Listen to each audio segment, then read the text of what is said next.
WWB, Fort Collins, Colorado, broadcasting on internationally allocated standard cellular frequencies of 3.5, 5, 7, 15, and 20 megahertz, providing time of day, standard time intervals, and other related information. Inquiries regarding these transmissions may be directed to the National Institute of Standards and Technology, radio station WWB, 2000 East County Road 58, Fort Collins, Colorado, 80524.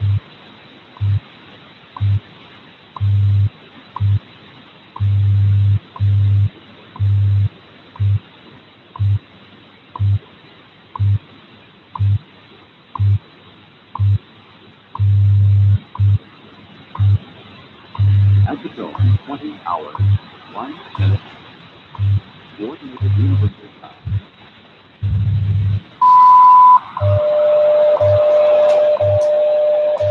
Hey, everybody. It's WWV with a decent signal. Decent signal on 20 megahertz. 20 megahertz. Pretty nice. So propagation is actually bringing up the 20 megahertz frequency. If anyone wants to check out, there's the 10-meter contest this weekend. Maybe some activity. I checked a few times here. Didn't see anything particularly. So welcome, everybody. This is the Shortwave Live Show. We are live from Montreal, Quebec, Canada. And of course, this show is about radio, shortwave radio, long wave, medium wave. We try to stay below 30 megahertz, but sometimes we go above. It's okay. It's radio anyways. We are live twice a week. Wednesday, 7 p.m. Eastern, 0 hours Universal Time. Saturday at 3 p.m. Eastern, 20 hours Universal Time. And we, of course, have a show that we answer questions. We tune the bands. And today I thought we'd focus a lot on answering the questions and tuning the band. So we'll check out different signals and see what's around. I have a lot more interference than usual because of, I don't know if it's Christmas lights from neighbors or something, but my noise level is a little higher in the past couple of weeks. It's not my lights because I've unplugged everything and it doesn't change anything. So my name is Gilles, located in Montreal, Quebec, Canada, northeast part of North America. We have a beautiful chat room with wonderful people. And of course, we have a lot of fun with that. And of course, everybody's welcome here. It's the place where experienced DXers, people that know it all, are at the same place and as fun and easygoing as the people that don't know anything and that got their first radio and they just wonder, what am I going to do with this and how does it work? This is the place for everyone. And so newbie questions are welcome. Experienced questions are welcome. And we have people that are knowledgeable that can help out. If I don't know the answer, somebody does know the answer. And of course, it's a great place to be. If you have a Gmail account, you can join the chat room. And when all the party is over here, because eventually it ends, because I can't talk 24 hours a day, 7 days a week. Some probably would like that. But I probably would go insane, which is not a good thing. The live show, of course, when it ends, there's a Facebook group, which is really nice. Official SWL channel is the name of the Facebook group. Same name as the channel here. We've just passed 25,000 subscribers, which is pretty decent if you consider that this is a very niche, very specific subject that I don't know how many people are actually, listening to shortwave and that actually will have access to the internet and YouTube live shows and stuff. It's really cool. 25,000 subscribers after the channel's been, I opened the channel somewhere like in 2011, 2012. So, took 8 years to go to 25,000. And we're growing at a rate. I was looking at the stats of the YouTube studio. We're growing right now at a rate of about 400 to 500 new subscribers per month on this channel. So that means that we'll be passing the 30,000 mark next year easily, and even more. So it's really cool. And try to do the best to have videos of interest and have fun doing that, and having everybody learn about radio in general. I think it's cool, and promoting a hobby that a lot of people think is dying, but it's not. It's not. It's actually a hobby that's still alive and still has a lot to offer. And the more diversified you are in listening of the signals, the better it is, of course. So this is really cool for that. And welcome everyone on the show. So, Kevin, nice to have you here. WS2H from the Jersey Shore. Nice to have you here. Michael, nice to have you here from Melbourne, Australia. Nice to have you on board from the other side, early morning, other side of the earth. Karoma Nikolai, nice to have you here from Romania. Tom the Xer from the Hudson Valley, New York. Nice to have you here. René Charbonnier, the Dutch pirate.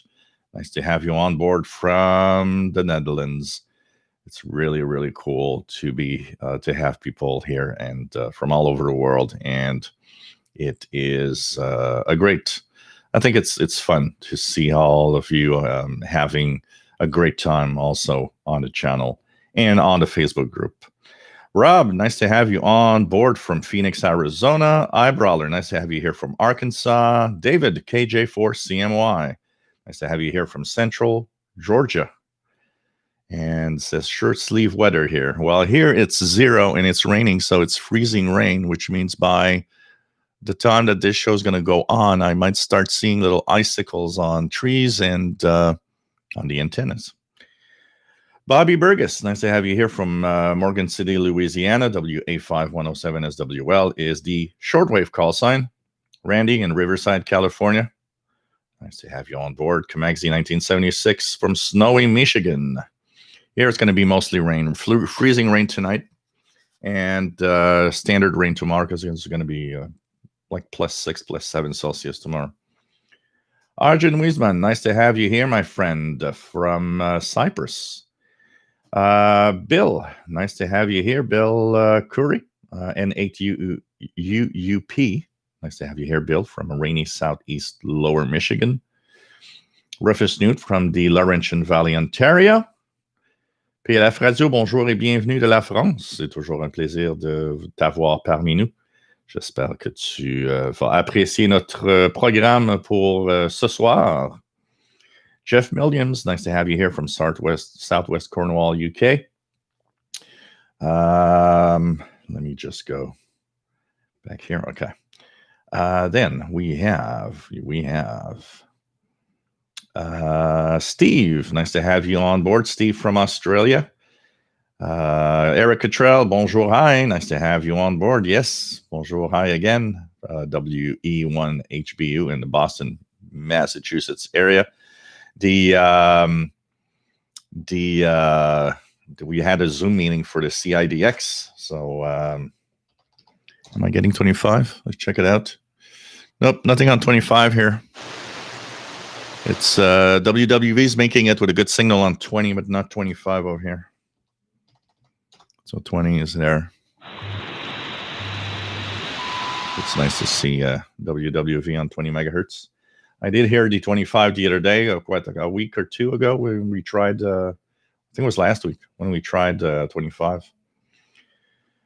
KJ Walda, nice to have you here. Dave Belil, or Dev Belial, nice to have you here. WWV on 25 megahertz.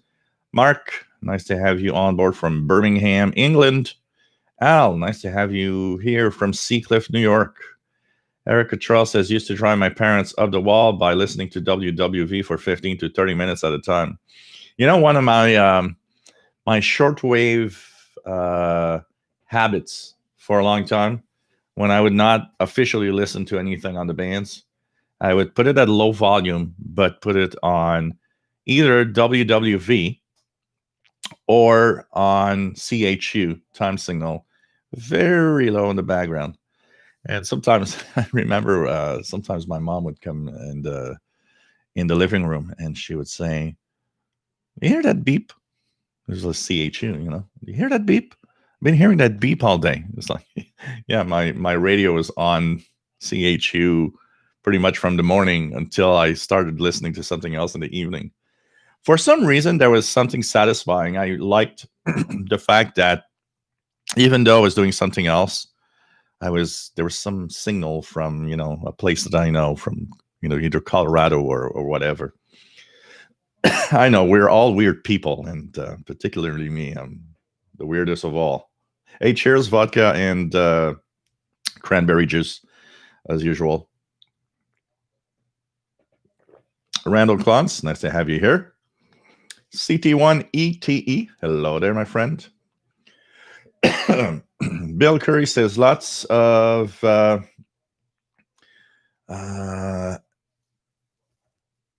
South Atlantic, SA, or South earlier on 10 meters here in Michigan, then Louisiana and Texas, then Washington State later. So lots of stations on 10 meters. Yeah, I tried a couple of times, didn't find anything on 10 meters here.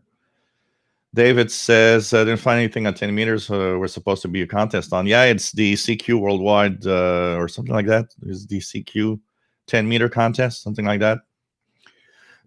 So it's supposed to be going on. But unfortunately, what is sad is last week, the solar flux was above 100.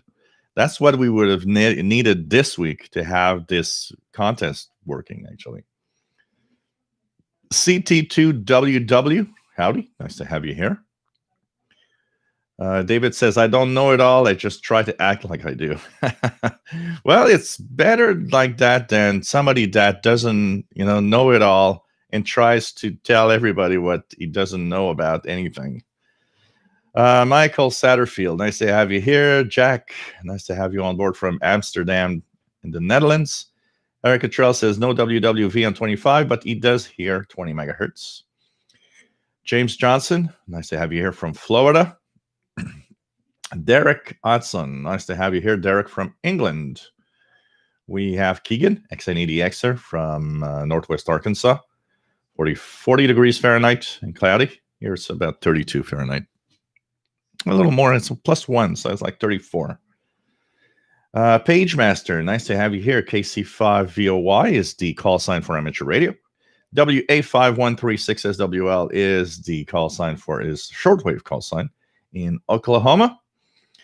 What else do we have? PLF Radio remembers the chat of the shortwave listening post. Yeah, the IRC chat that we had when I would do it in Hangouts. I would use Google Hangouts, and pretty crazy. David, 25,000 subscribers, and now we're up at 95 watching and 27 thumbs up. PLF Radio says 25,000. Well deserved. Thank you very much. Larry Cordy, nice to have you here from New York. Kathleen, nice to have you here from Germany. John Jensen, K9WXX, nice to have you here. Petef Barat, nice to have you here. And says, love the live stream, listening on his XH data, D808 in Mansfield, UK. Cool. William Hosland, nice to have you here. William, KC9TVN, Aussie.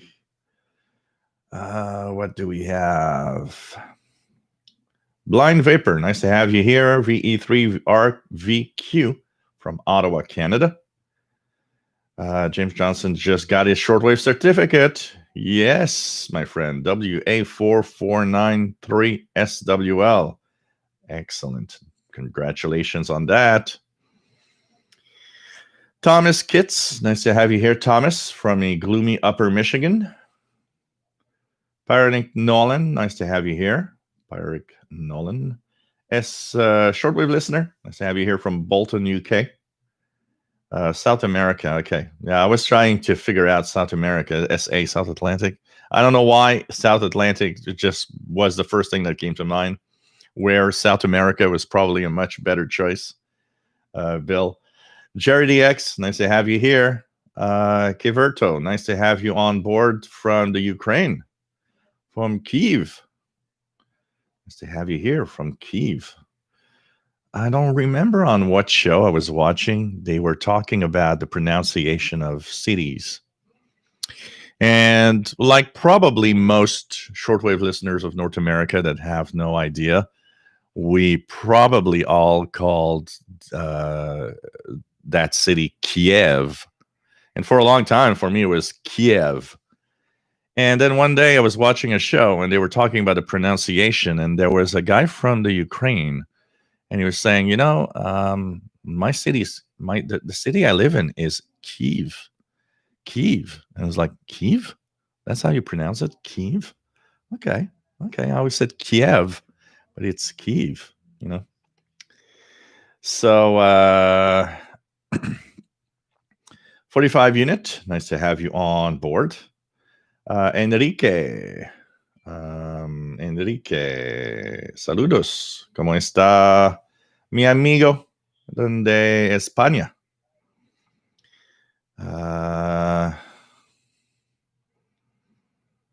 Esteban, nice to have you here from the Canary Islands. Weather must be much better there than it is here. I can bet you that. Kevin received an EQSL from the mighty KBC. If I mail them $2 US, they will mail a real card. Cool. Bernie Dodge, nice to have you here from San Diego, KD1BD. PageMaster, 2 more analog shortwave radios came in. The Magnavox D1875 and the Kato WRX911. Cool. M. Cruz DXer, nice to have you here from Mexico, XE1007SWL. Jean-Marc Letz, bonjour Jean-Marc de Strasbourg en France. Toujours un plaisir de vous avoir parmi nous. Chuck C.P. Davis, nice to have you on board from the Twin Cities. Try to pronounce my name. Guimaraes? Something like that. I know I probably don't have it right, but I would say Guimaraes. Something like that.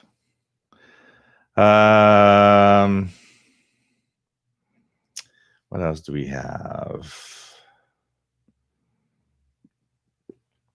Verta says Kiev, it is Russian pronunciation. Oh, really? So when it was part of the USSR, they would always say Kiev, and now in the Ukraine, you guys say Kyiv. Cool. Interesting to know all the differences. Eton Executive Satellite or Texan PL 680? I do not. Well, I got the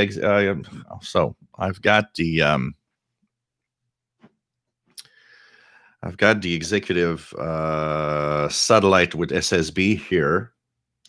PL 680 is here. If I had a choice between one or the other, what would I buy? I would probably say that my heart would go for the Texan PL 680 rather than this one. That said, they're both great radios.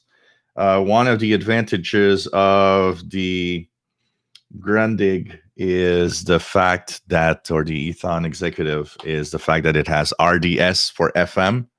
So that could be something that turns you on. That's for sure.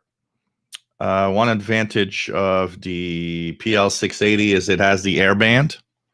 That could be something that is also pushing you towards the PL 680. PL 680 does not mute when tuning, where the executive satellite does mute. So these are kind of the difference. I got it. Wow. Nice. I got it. I'm not too bad. Don't ask me, guys, to all pronounce your names, okay? Please. Guys. There's going to be a game today. It's like, pronounce my name. It's like, it's like when those names that you have, that's like, X, Y, R, R, Z, A. And it's like, how do you pronounce that? Gz? I don't know. So cool. I got it. Christmas is 13 days away. Is that a message, Jerry, for some kind of gift? 13 days. You got 13 days to send me that gift. Kevin, how's the Grundig G5 compared to the more modern portables? It is as good as modern portables. It is. It doesn't mute because it's not a DSP-based radio. It is as sensitive. It still holds a very high mark in my heart as one of the best radios out there, portable receivers. And the Grundig G5 has one thing that is nice. A lot of FMDXers actually use that radio to DX FM because of its really, really good FM receiver. We have Ivan Sanabria. Nice to have you here, Ivan, from Costa Rica. Nice to have you here. Enrique says SWL is EA5125FD. What else do we have? Yeah, do you want airband or RDS, and do you want muting or not? Because one mutes, the executive mutes, the 680 doesn't. Oh, it does?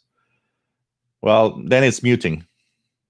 It's RDS and muting. That's what you'll be choosing, because the 680 does not have RDS on FM, and the radio mutes when you tune around. If that's something very, very annoying, then buy a 680, because there you'll have a smooth tuning of the bands. Depends what you want. Randall Klon says, my executive has bad volume control. Oh, really? SV O'Rourke, nice to have you here from Oahu. Aloha, my friend. Middle of the Pacific, Hawaii, which I'm sure has better weather than here right now.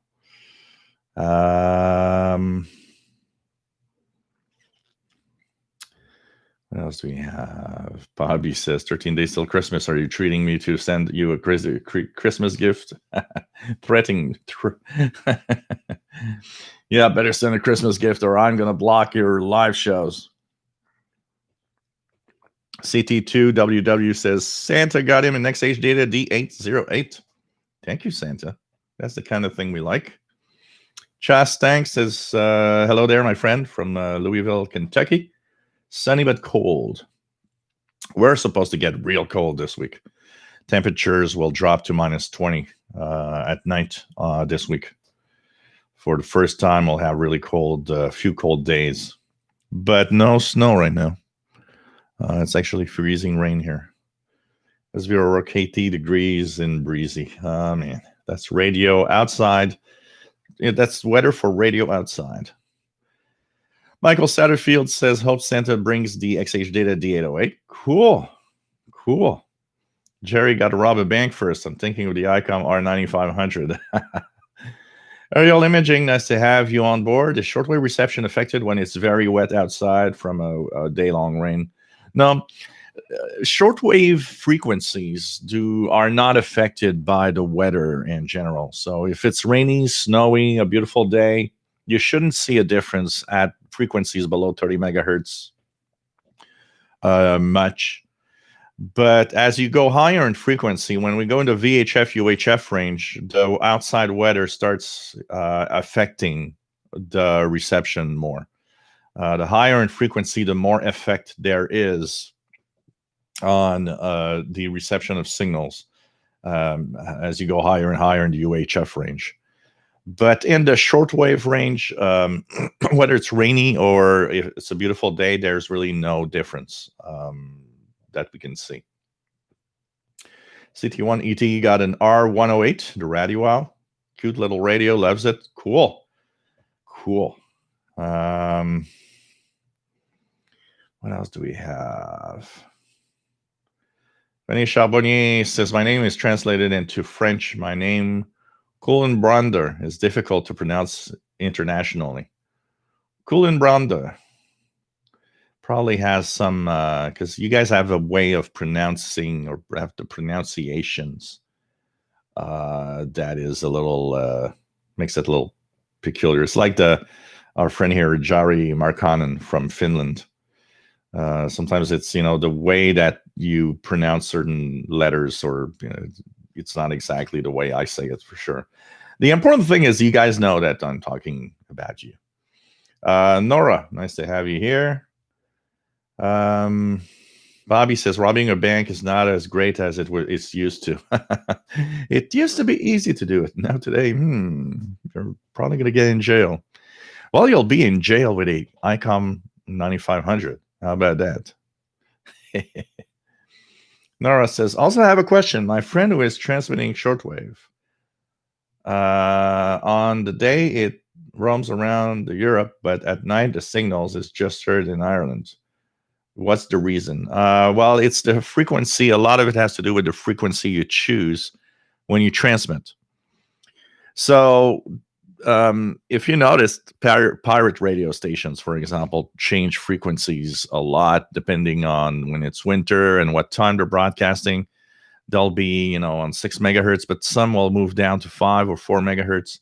It's the same thing with international broadcasters. It's the same thing with amateur radio operators. What's going to happen is that when you broadcast on shortwave, you got to adapt the frequency to the time that you're going to broadcast. So if you're on, say, the 31 meter band, 9 megahertz, you'll be heard, across Europe at a certain time. But as you go deeper into the night, you might actually need to go lower for that same frequency to work. Same thing for daytime, nighttime. If you're broadcasting on 49 meters, 6 megahertz at 0 UTC, it's probably going to make Europe. But if you're broadcasting the same signal on 49 meters, but at 12 UTC in Europe, well, that's pretty much midday. It might not go very far. It's really adapting your frequency for the time of day. That's very important. That's why there's a lot of adjustments of schedules, depending if you're on in the winter, in the summer, depending on the time of day, there will be adjustments to the frequencies used. Look at WRMI, for example, here. If you look at North America, local time, daytime, we've got several of those frequencies on, the 19 meter band, like 15770, for example. As they move on to nighttime, well, 15770 will sign off at some point because they know that middle of the night, that's not a frequency that might propagate well across North America. So, yeah, it's a question, the frequency is a question of depending on the time of night.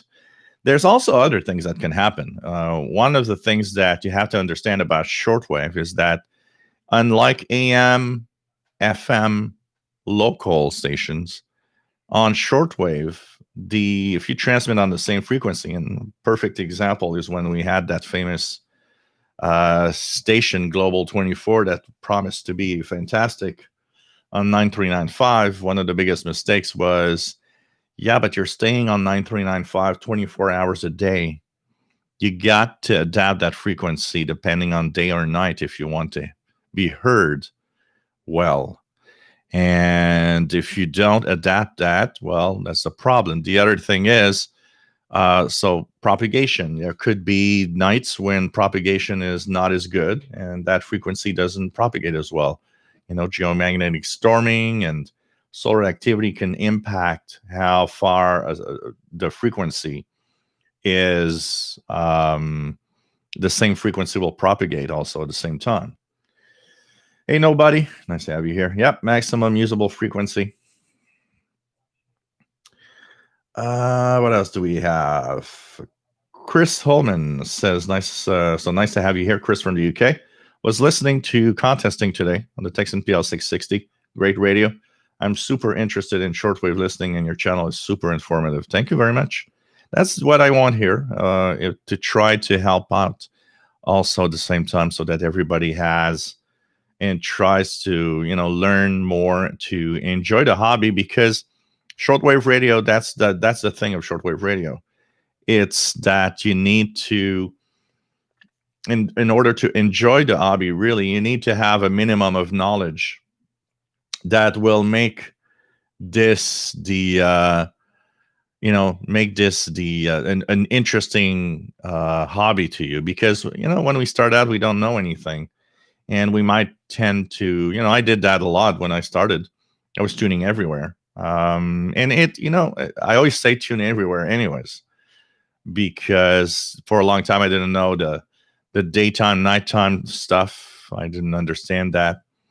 But at the same time, the fact that I was curious and tuning around a lot did make me enjoy and have surprises, especially back in the summer of '82. Solar activity was still very high. And so I did hear stuff that was really, really interesting because of that. That's also how I learned that sporadic E-skip happens, because I tuned around by, I just decided at midnight that I'm going to tune CB band. And hey, there were tons of signals in 10 meters.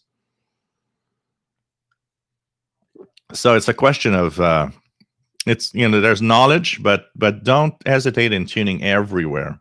You never know what you're going to hear. Sal Marondola, nice to have you on board. Thomas Lane, KC8TBY from Grand Rapids, Michigan. Nice to have you here. What else do we have?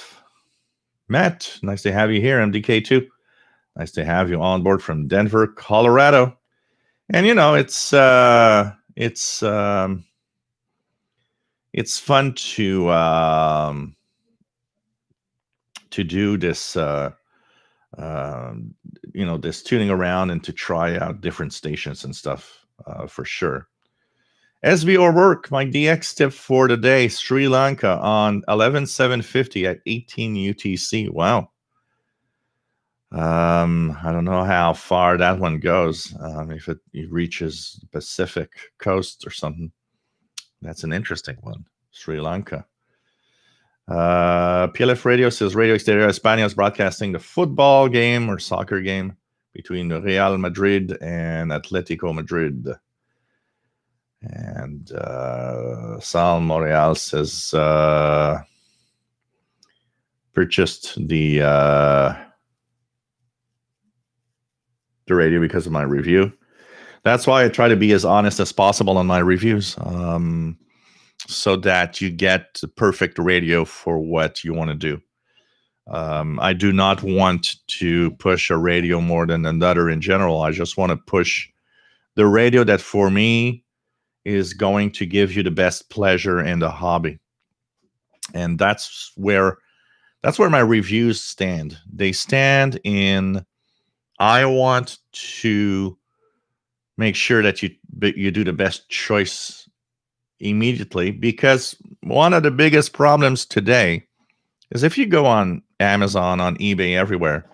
I mean, if you type shortwave, there's quite a lot of models actually, but they're not all good. And you have to choose which one is the good one, which one is the one that I should avoid. And this is where my channel probably is helpful, because I will tell you which one is good, which one is crappy.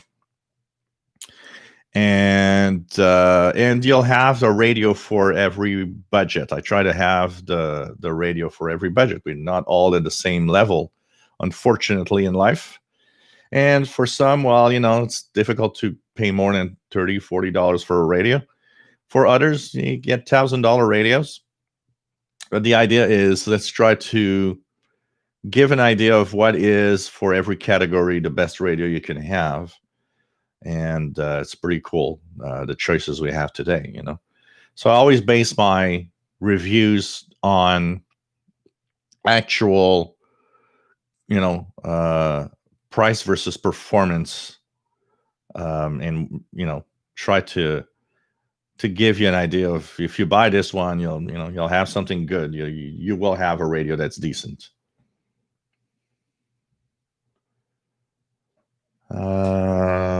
Surfers like the long wave, says CT1 ETE. Sal says, really find your band scans informative. Long time I haven't done so. I need to do more. Do solar panels create? Oops, I lost the.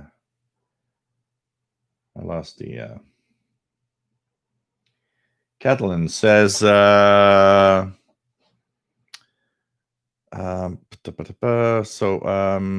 Do solar panels create RF noise? The solar panel themselves, no. What will create RF noise is sometimes the kind of controller boxes that are with them. Because sometimes they'll have like inverters or switching power supplies in there for powering devices. And that can make the solar panels themselves noisy, because the solar panels themselves, just the solar panel in general, are not. But I have seen quite a few people talking about solar panel or solar energy and having a lot of noise. And the reason why is that they have to, especially if you use it with regular devices, there needs to be an upconverting of the power. So there's power inverters. And power inverters, those are often extremely noisy in the radio spectrum. Ronald Klontz, what's the type of USB connector plugs into the MLA30 power box? Mine is flaky. It's a micro USB, I believe is the correct micro USB. It's very standard. A lot of smartphones use that. You'll find that everywhere. You'll find that even at the dollar store. These power cables are extremely easy to find. Or if you have an SDR, just power the antenna directly from the SDR, like the RSPDX. That's what I'm doing here. My MLA30 is plugged, and the bias T is done by the RSPDX. Chris Holman says, very true. I'm tuning between the broadcasting frequencies using USB and LSB, getting some very interesting results. It's very important to tune everywhere. I mean, if you want to have fun with radio and shortwave radio, tune everywhere. Just go around. If you have single sideband capability, tune around in single sideband. Check out what's available out there. And it's really, that's the way you're going to have the best fun and discover tons of signals. If you regularly scan the bands,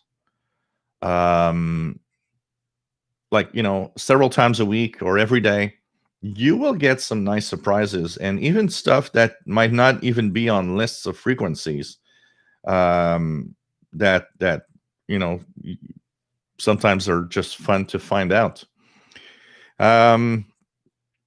I want to say hello to Elizabeth that says hi from from Regina, Saskatchewan, says enjoying the show.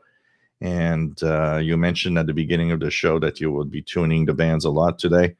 I have my Kenwood R5000 ready and will be trying for those signals. Thanks for everything you do. Hello to everybody. So nice to have you here, Elizabeth. We also have an email from Alex that lives in Roswell, New Mexico. He's written to us in the past a couple of times. He says, been out of the hobby for a few months because of my work. Back today, and will be enjoying a nice beer and your show and tuning around on my receiver. Thank you for your live show. So welcome aboard, Alex, also. Erica Cottrell says, rainy day. Yeah, it started later than they predicted. It was supposed to start like this morning, and it's just barely started. Now it's definitely raining and possibly freezing rain right now. Matt says, got his AirSpy Discovery HF Plus yesterday, enjoying it so far. It does seem to lower the noise floor a bit. Well, that's interesting. Give us more news about that. Maybe that's something I should get to test the AirSpy Discovery HF. Maybe that's the next purchase I should actually invest in.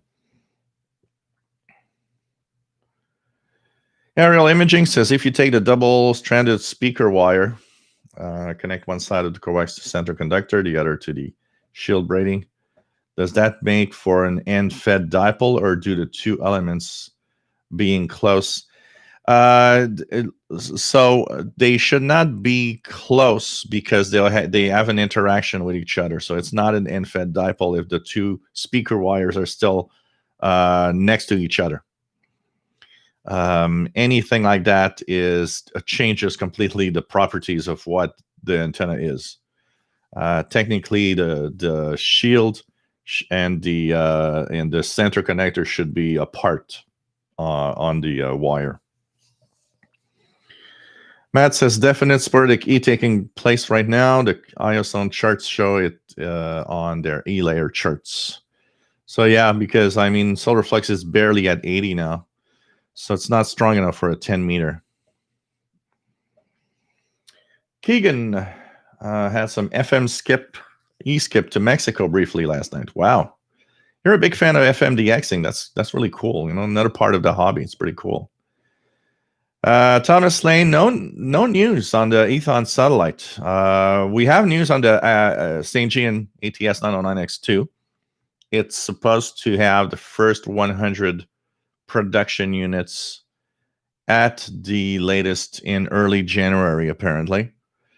And there's a lot of technical details on the webpage where they actually post this for Europe. St. Europe has it. But for the Ethon satellite, I haven't heard anything for a little while now. And somebody asked me also for the Texan H501. The Texan H501, from a couple of reports I've been seeing, seems to be a Texan PL990X, but with stereo speakers for FM. So it has two speakers, but it's overall pretty much the same radio. Sal says wanted AA batteries, sync on AM, SSB, portable. So cool. That's also something that you might need to look at. You know, sometimes we look at receivers. You know, although a lot of the batteries are not that hard to find. I mean, an 18650 lithium-ion battery isn't that difficult to find. But it is still not a standard battery that you find everywhere. And, you know, a lot of people come back at me and says, why are you ranting at the 18650s? And I'm ranting because if you go somewhere that's not a big city and run out of batteries and have nothing to charge, AA batteries, you find them almost in the middle of the woods. You don't find 18650 everywhere. That's why my ranting on those batteries is for that reason. Because if you remove that reason, you know, they're not that difficult to find. They're quite popular, but it's just that. But you know, more and more, from what we see, more and more the radios that are coming in the future are going to be radios that have you know, very specific batteries like that lithium ion. And the reason why is simple: is the lithium ion batteries pack so much power in such a small package that they power the radio for much longer periods of time than AA batteries will probably do. You know, I was looking at radio controlled cars. I'm a big fan, and that's kind of my kid side that pops up with that. I like you know, radio controlled trucks and cars and stuff, and I always enjoyed that. And I got several here that work. But you know, I was looking at as a Christmas gift for myself, you know, a nice, good, powerful, you know, remote control truck or something. And I noticed that I'd not taken a look at remote controlled cars in a long time. And they all have these new style of lithium-ion batteries to power them. Long gone are the days that they used those power packs that were NiCads, or, you know, I've got a couple here that are nickel metal hydride. A lot of them today come with battery packs that are lithium-ion now. So it's like, yeah, okay, we're moving with the times. Batteries are changing, things are changing. So what else do we have? What else do we have?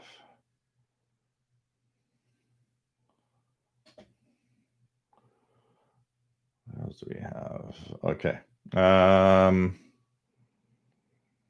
James Johnson says, been listening to upper lower sideband at 11 meters the last few days, and I've heard calls from all over North America. Cool. Chris Holman, I fancy getting involved with SOTA in the new year. I learned CW when I was in the Pathfinder's Parachute Regiment UK, used 319 HF radio back then in the jungle using copper wire and dipoles. Cool. Gverto, what's the difference between the Texan PL 660 and 680? There's pretty much virtually no difference. Both are roughly same performance, same type of radio. Some say that 680 has a little something more, but honestly, the more I read, the more I seem to see that they are pretty much the same radio. Nora, have you tried laser radio or whatever it is? So you send sound by light and receive it with solar panel and convert it to sound. I actually, funny that you talk about that. A friend of mine that had a science experiment to do in the 80s in high school, didn't know what to do, and I said, you want to have something really killer that nobody will do? I'm gonna I got a little something that I've seen in a book that works quite well, and I said, I'll have the parts. I have all the parts, so I'm going to bring you the parts and you can try that. And it was hooking up. So there was a little circuit to hook up the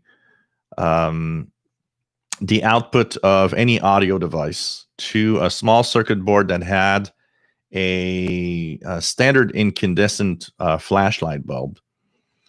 And I had told him, I said, instead of using the way that they do it, take the top off of one of your flashlights and use that because it has a beam because of the reflector. And the other side was a small audio amplifier hooked up to a solar panel. And when you would power up the sound, it would actually make, even if visually we didn't see it, it would make the very, very slight change in the power output of the light. And you could hear whatever was playing at a distance using that. And he actually won, I think he won second prize, something like that. Yeah, back then. It was crazy. All up to me. He said, man, you are the one that made me win. And I said, yeah, it's okay. It was, I wanted to help, and it was fun. And, it was unusual. Nobody had seen that. I mean, everybody was like, wow, this is so cool.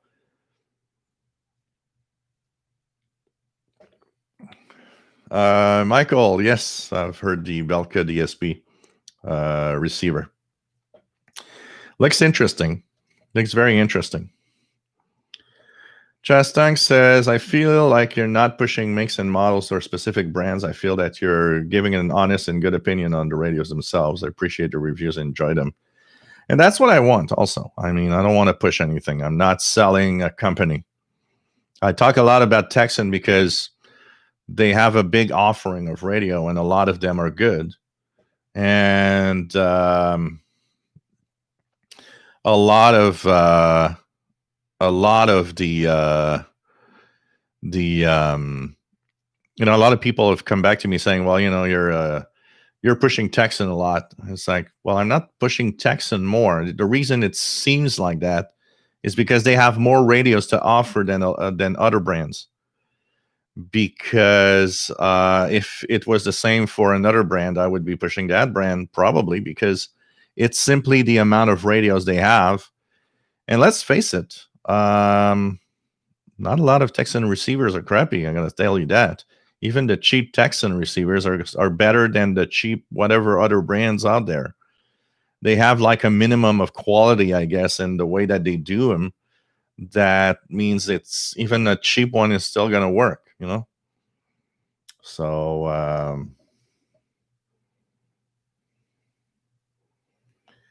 and it's Norfolk. Nice to have you here, Chuck Ripple. Have 2.5 kilowatt of solar.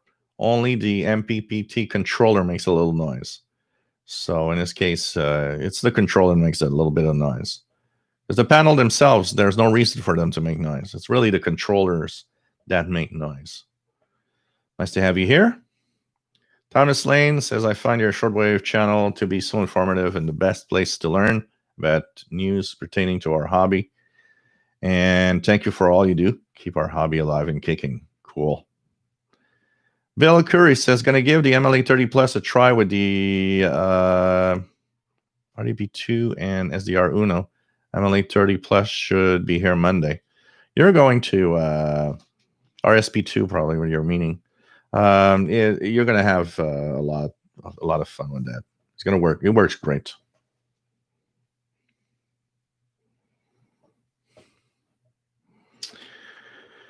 A galvanic isolator for a USB will help. I have no idea. Everybody's saying hello to Elizabeth.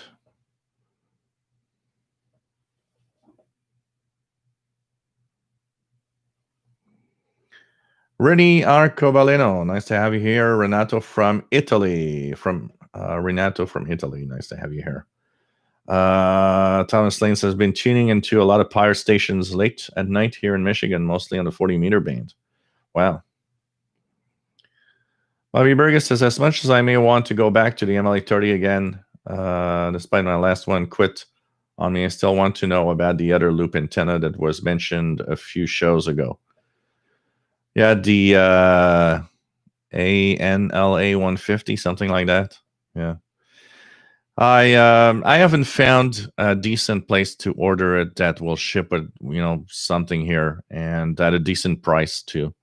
So I'm not. If somebody has it, share your own, opinion. I have the impression that what that thing is like the K180 WLA here is going to overload on FM like crazy. But if you don't have that problem where you live, like the K180 WLA, what I noticed from the people that own one that live in rural areas further away from stations than I do, they all say that they have great reception with it. And so I would suspect that if you're not living too close or in areas with too strong of FM signals to overload the amplifier, the K180 WLA can actually probably be a decent antenna. And it has the added bonus of going all the way up to 180 megahertz and even higher because it's still rated to give a little bit of amplification even at 400 megahertz in the UHF range. Sheldon Harvey, nice to have you here from Greenfield Park, Quebec. What else do we have? People saying hello to Alex also. So Peter Fremson says, have you got yourself a Texan H501 yet? Not available in the UK yet. Hopefully you will do a review. I will be looking at that. We'll see what's going to happen. It's still not out anyways. It's still not officially what the ones we see right now are and seem to be the Chinese market version. If it comes out, I'll look at the price and we'll see. Maybe we could do another fund drive like I did last time for the 990X. That was pretty good. And that could be something to check out. Will depend on the price that it is. I have seen a couple of people talking about it. They have the Chinese branded version. What I've seen mostly. There's one guy that has it and has it 990X, and what he kind of comes to a conclusion is that it's a 990X with 2 speakers. That's pretty much it. So, anyways, we'll see. Because I mean, I don't have one in my hands, and we'll check that out as as it comes out. I jumped on the 330, the Texan PL 330, because there was a little bit of money. Because what happens, give me donations. I purchased it, but some donations came after the 990X for the 990X, but I already had purchased it. So that's what I used for the 330, the Texan PL 330, and I paid the maybe $30 from my pocket to get it. I thought, well, why not get it? And it's the occasion to get both. I still say if Texan fixes the bugs and releases an official version of that little Texan PL 330 that works well, it's going to be a killer portable. Because unlike any others, for the price that it's sold, it has a lot more to offer and is much more precise. It is a killer radio. That would easily become my favorite, $80 to $100 ish portable, if they fix the bugs. Because right now those bugs are a little annoying, so it's not quite there. AirSpy Discovery HF Plus was an impulse buy. It was 25% off Black Friday weekend. Took forever to come, but it's here, finally here. It's teeny tiny. A credit card can hide it. Yeah, I know it's not very big. I've seen some. Jetcrafter says hello there from Southern Maine. Bobby Burgess, yeah, $380 for an H501. It's kind of expensive. I would say one thing, honestly. I would say that if I'm to shed $400 US for H501, I better get that Russian SDR portable receiver, which is not much more expensive, and that might be more fun to actually test out. Actually, I've been thinking of doing maybe a kind of a yearly. I've got a couple of ideas.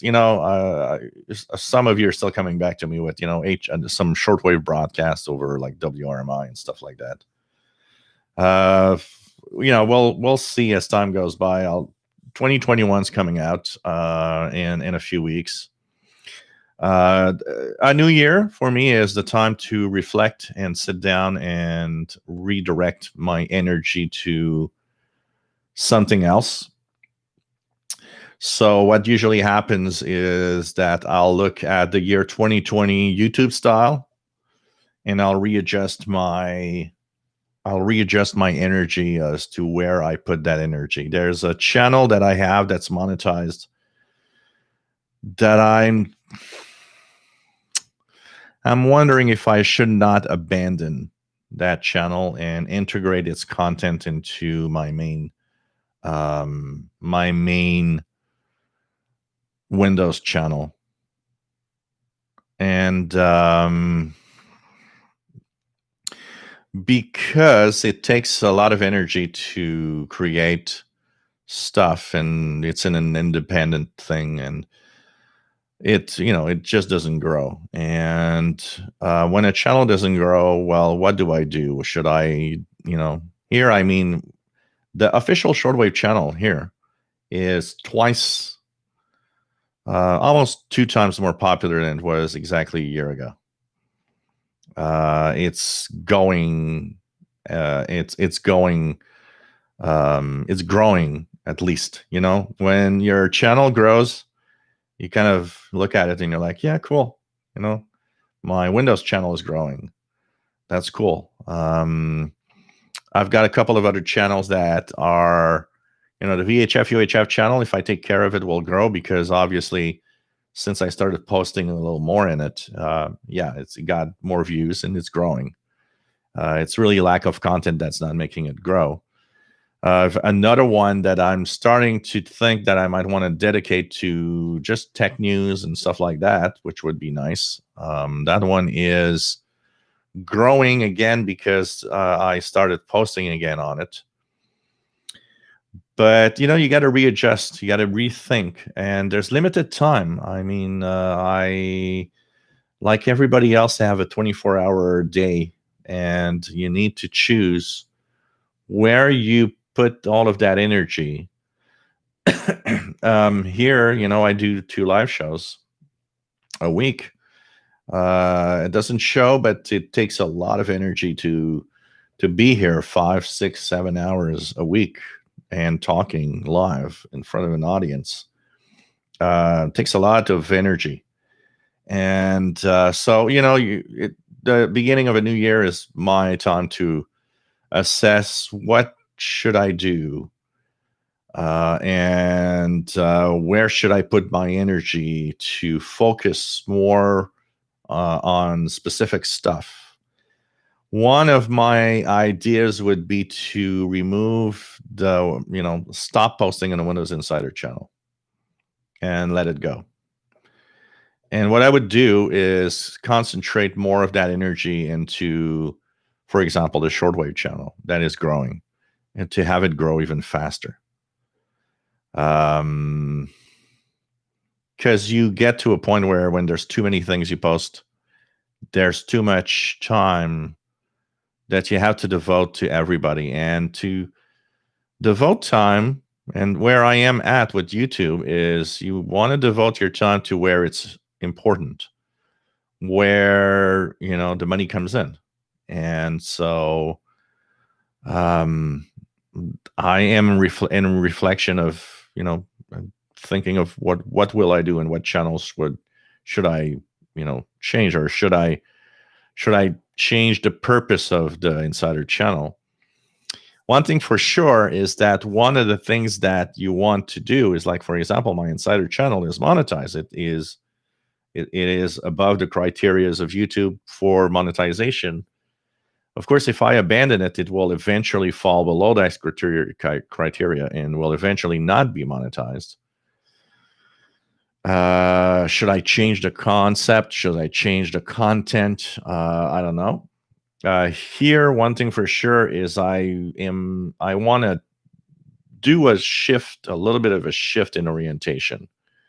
Have a little more to do with also different aspects that I don't exploit a lot. I've been one of the things is also the fact that I'm taking care of somebody that is very sick. That's taking a lot of time off of my hands, and there are things I want to do that I just don't have the time to do. And here I would like to do more videos of outside with portables and just a telescopic, or bringing an MLA 30 loop to the park, for example, stuff like that. So a new year means I'm going to reflect upon where my energy should go and what I should how I should reorient myself in what I do generally. I mean, been doing YouTube for 9 years now. Actually, my first channel was way back in 2008 or 9, when YouTube was very, very young. You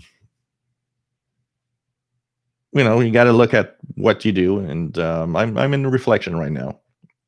Where am I going, and what direction I want to take for 2021?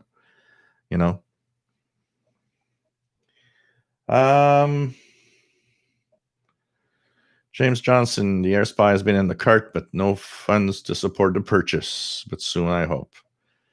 In time, and sometimes it's that.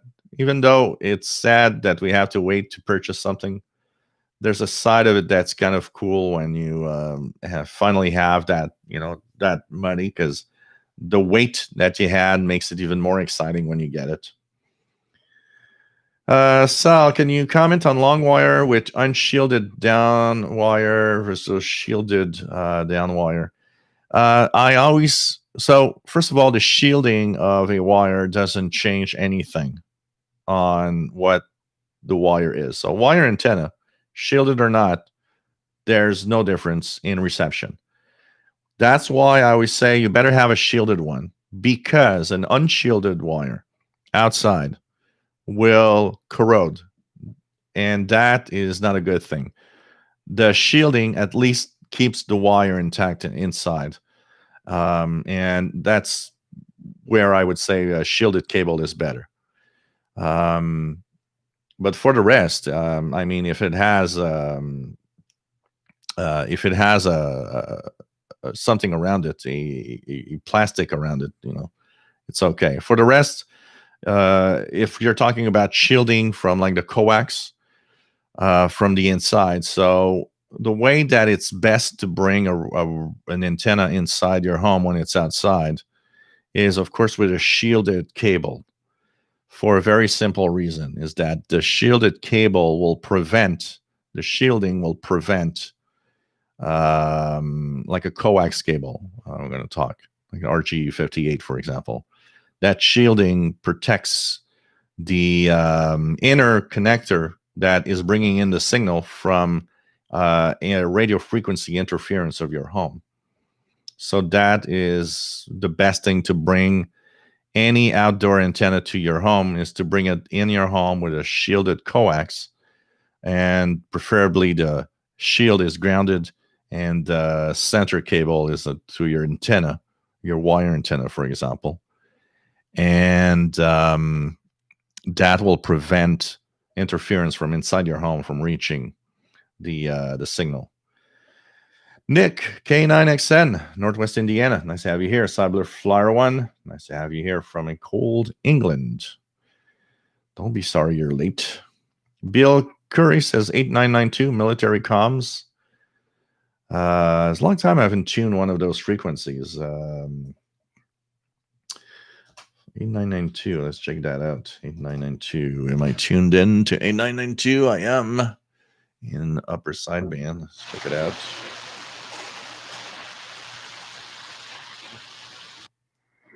Yeah, look at that.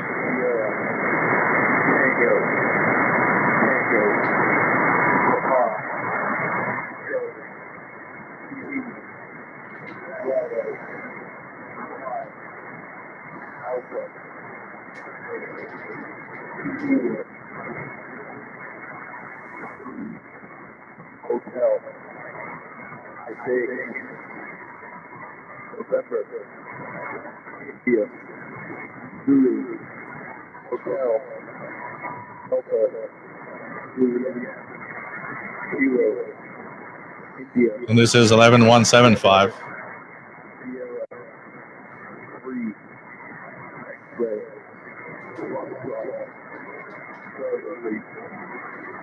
4724.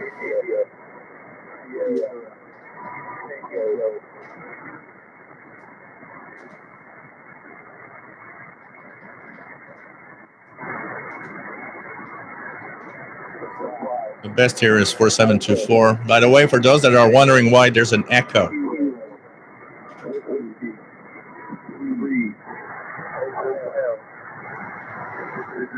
it's that US Global Command HF frequencies often broadcast from several different stations and around the world. So there are stations from Andrews, Ascension, Crothan, Diego Garcia, Guam, Hawaii, and so on, Puerto Rico.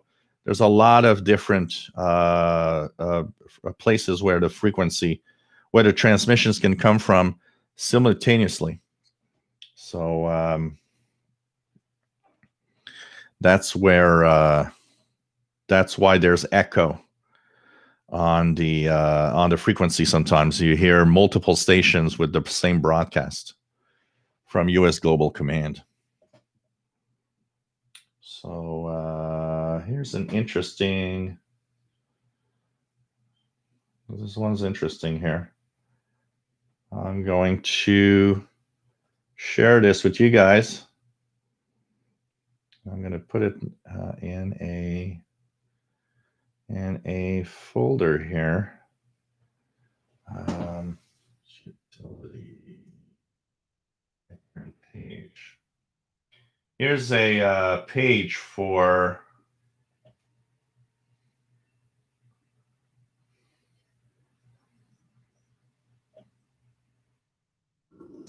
all the frequencies used by the HF Global Command, which is the U.S. Air Force. And what you just heard, which in the phonetics being sent, is what we call currently an EAM, or an emergency action message, meant for the U.S. Air Force. Alkaline wants to build some loops for very low frequencies. Yeah. I haven't seen that antenna. Interesting.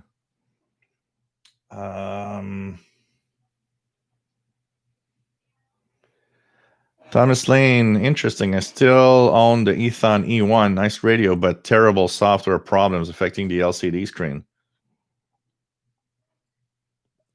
And the hardware degeneration. Yeah. Unfortunately, a lot of receivers that could be fantastic have bad firmware inside that make it crappy. Matt is hearing a Brazilian ham who may be a kid on 28438. And what else do we have? Michael Ketchell, let's have you here. Hemak, let's say have you here. Hemak. How to install a shortwave antenna in a city flat. The roofs are closed for us.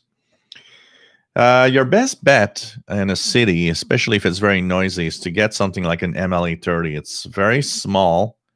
And if you have a small balcony where you can actually put it next to the ramp, like, with a broomstick or something like that, that's pretty much what I've done here. So if it's difficult for you, you don't have any land because you live in an apartment and so on, if you have a little balcony outside, the best bet is that. If you don't have access to the outside, really, because some condos, for example, don't have balconies. They just have, they have these fake balcony fronts, but they're not balconies themselves. Some people have success with the MLA30 loop inside near a window. So that also is something you can try. NS Norfolk says, stop rebuilding R390As in February of 2018, but started refurbishing GE Super Radio 1s and 2s. Oh, cool. You see a lot of them that need help. I got the 3, and I've never been impressed by it. So,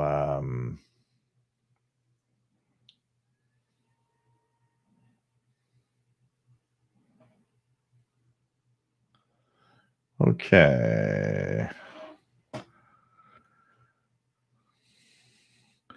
Thomas Lane, the Texan 880, isn't the Texan 880 using the 18650? It's not a proprietary battery. I don't think so. Does it? Texan PL880 battery. There's a battery in there. In Australia, it's A in the store. So PL880, according to, there's a 99. Yeah, it's a Tex. It's at 18650. That battery is not proprietary. That battery is an 18650. What you can purchase any 18650 anywhere. It is really a standard. It's just that the one they sell is 2000 milliamp hour. But if you go on the internet or even look into electronic shops, 18650 is the battery here. I'm pretty sure. Let me just check it out quickly. But that looks much more like that looks like an 18650, honestly. Anybody that has a Texan PL880? because these are easy to find. They're not. You don't have to buy them from Texan. You don't have to buy them from Texan. James Johnson, my Gredig FR200 fell, and since then haven't used much. I think the rod broke inside. Yeah, that's possible. These are, they're plastic. So when you drop these radios, they don't last. Catalan, official RC channel. Yeah, absolutely, Matt. There's a 10-meter DX contest going on this weekend. We've tried it. We talked about it a little bit, but Shortwave listener says 8992 good signal with echo on the U20 receiver.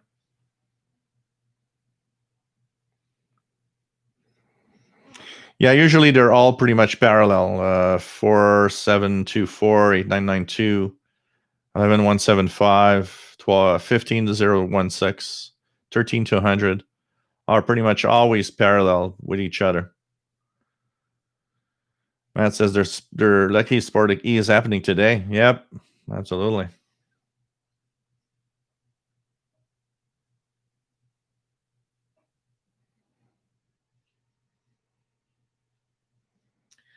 What else do we have?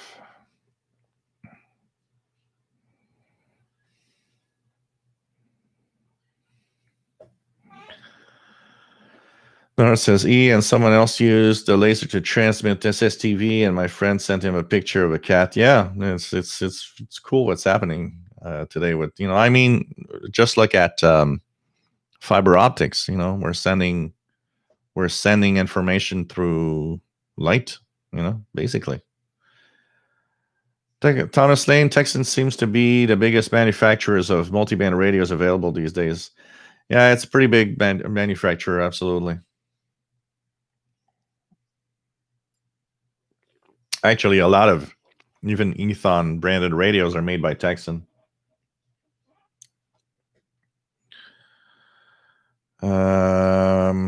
Now Kenwood hasn't made any radios and transceivers in a long time. Kenwood left the amateur radio and the radio world in general. Sangean, I'm surprised they're doing the Sangean ATS 909X2. That's kind of interesting.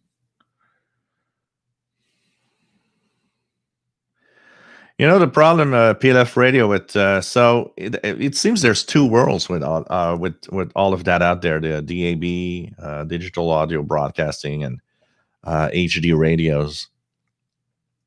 Here in North America, HD has been available for quite a while now, and it seems there are less and less stations. It's like not taking on at all, and that's where it's interesting because when the FCC gave the decision a few weeks ago to tell AM stations go ahead with HD if they wanted.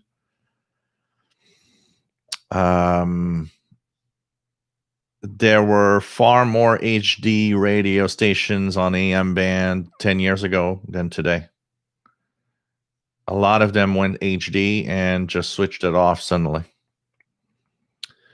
And so I was telling Sheldon, so here I received 3 HD stations when the skip at night on the medium wave band.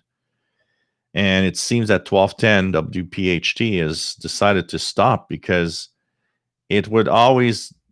my radio would always stop on 1210 and HD would blink to say there's an HD signal here. And in the past 2 weeks, it doesn't. I mean, the station's there, I hear it. It doesn't trigger the HD, which makes me believe they decided to just drop HD radio on the transmitter. I have a hard time with HD radio for several reasons. HD radio, for example, right now, okay, on a standard, so I'm saying GN HD radio here. On FM, I see no difference on an HD stream and on a regular FM analog stream with a good signal in the audio quality, which tends to tell me that it's useless for the main station itself, pretty much. Except maybe there's metadata, so on the display you can display stuff. And it could be cool because there's several HD channels. So an example here, what I really enjoy is that if I listen to WVPS from Burlington, Vermont on 107.9, I like the fact that on HD2 I get 24 hours BBC World Service, and that's cool. And for that purpose, it's amazing. But for the main channel, it's not. And maybe they could rent those other HD channels. I don't know. Actually, me and Sheldon were wondering about what are the CRTC Canadian regulations regarding the HD channels carried from these stations. Do they have to follow the same rules as the main stations broadcasting and so on? And where HD does improve the audio a lot, and every time my AM radio, my on the AM band, my radio locks into an HD and I get HD quality. Wow, what an improvement over the regular AM. But the problem is HD is hit or miss. That means HD is you get it or you don't. When a signal gets weak, when there's interference, it drops and there's nothing. Right now, with the way it's done in North America, because it's on the same channel as the main carrier, it's IBOC, in band on carrier. What happens is that when they keep their analog on, well, it's kind of cool because what happens is you move from, if the signal's strong, you're on HD quality. If the signal gets weak, you drop to the analog quality, but you don't lose the reception of the station. You're still continuing to listen to the program. If they would do HD only, that means that when the signal drops, you just have no more audio, which is kind of weird and kind of different. So I don't know. Here in North America, one thing for sure, HD right now is not in a good position. We got HD that appeared somewhere like 2005 or something. It's been dropping rather than actually getting more popular. And I know that some countries, and basically what's happening in Europe is, what I notice is the countries that are getting DAB or DAB plus, they simply took a decision that, starting that date, there's no more analog. It's DAB plus, and that's it, or DRM in some cases. So they're pushing it. Here in North America, we're not pushing it right now. We're just, the FCC kind of hinted, well, if you want to do it, but they're not saying, let's do it. They're not pushing it. So the way it's going right now is in 10 years from now, when, North America is still going to be pretty much analog, AM, FM still. Compared to Europe, where a lot of countries have decided, no, we're going to digital, and that's it.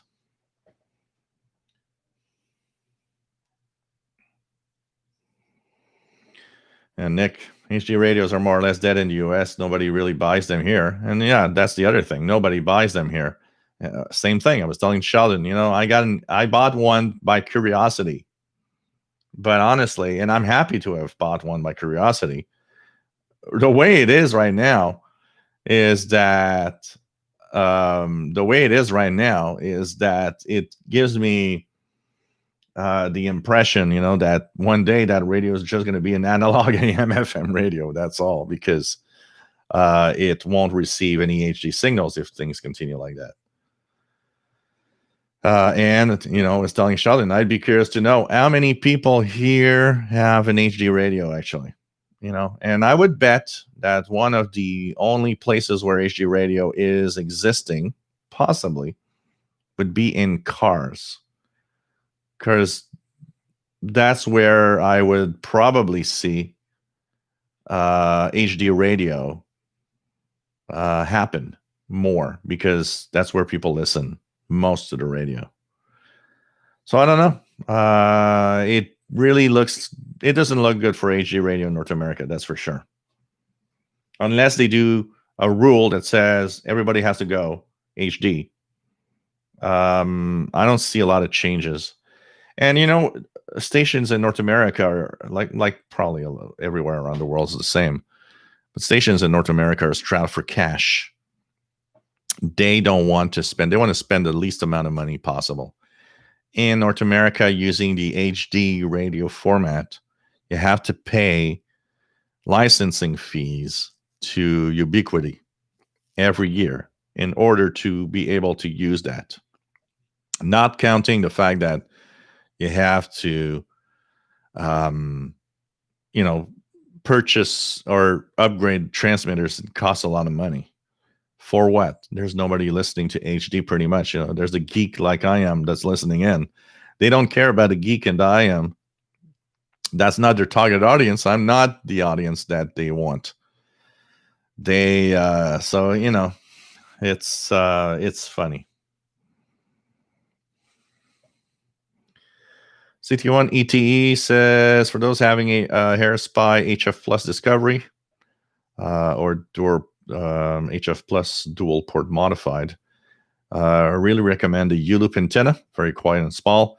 Be very careful on the U-loop antenna on eBay, as I would say 80% of the listings on eBay, at least, are fake U-loop antennas, by the way.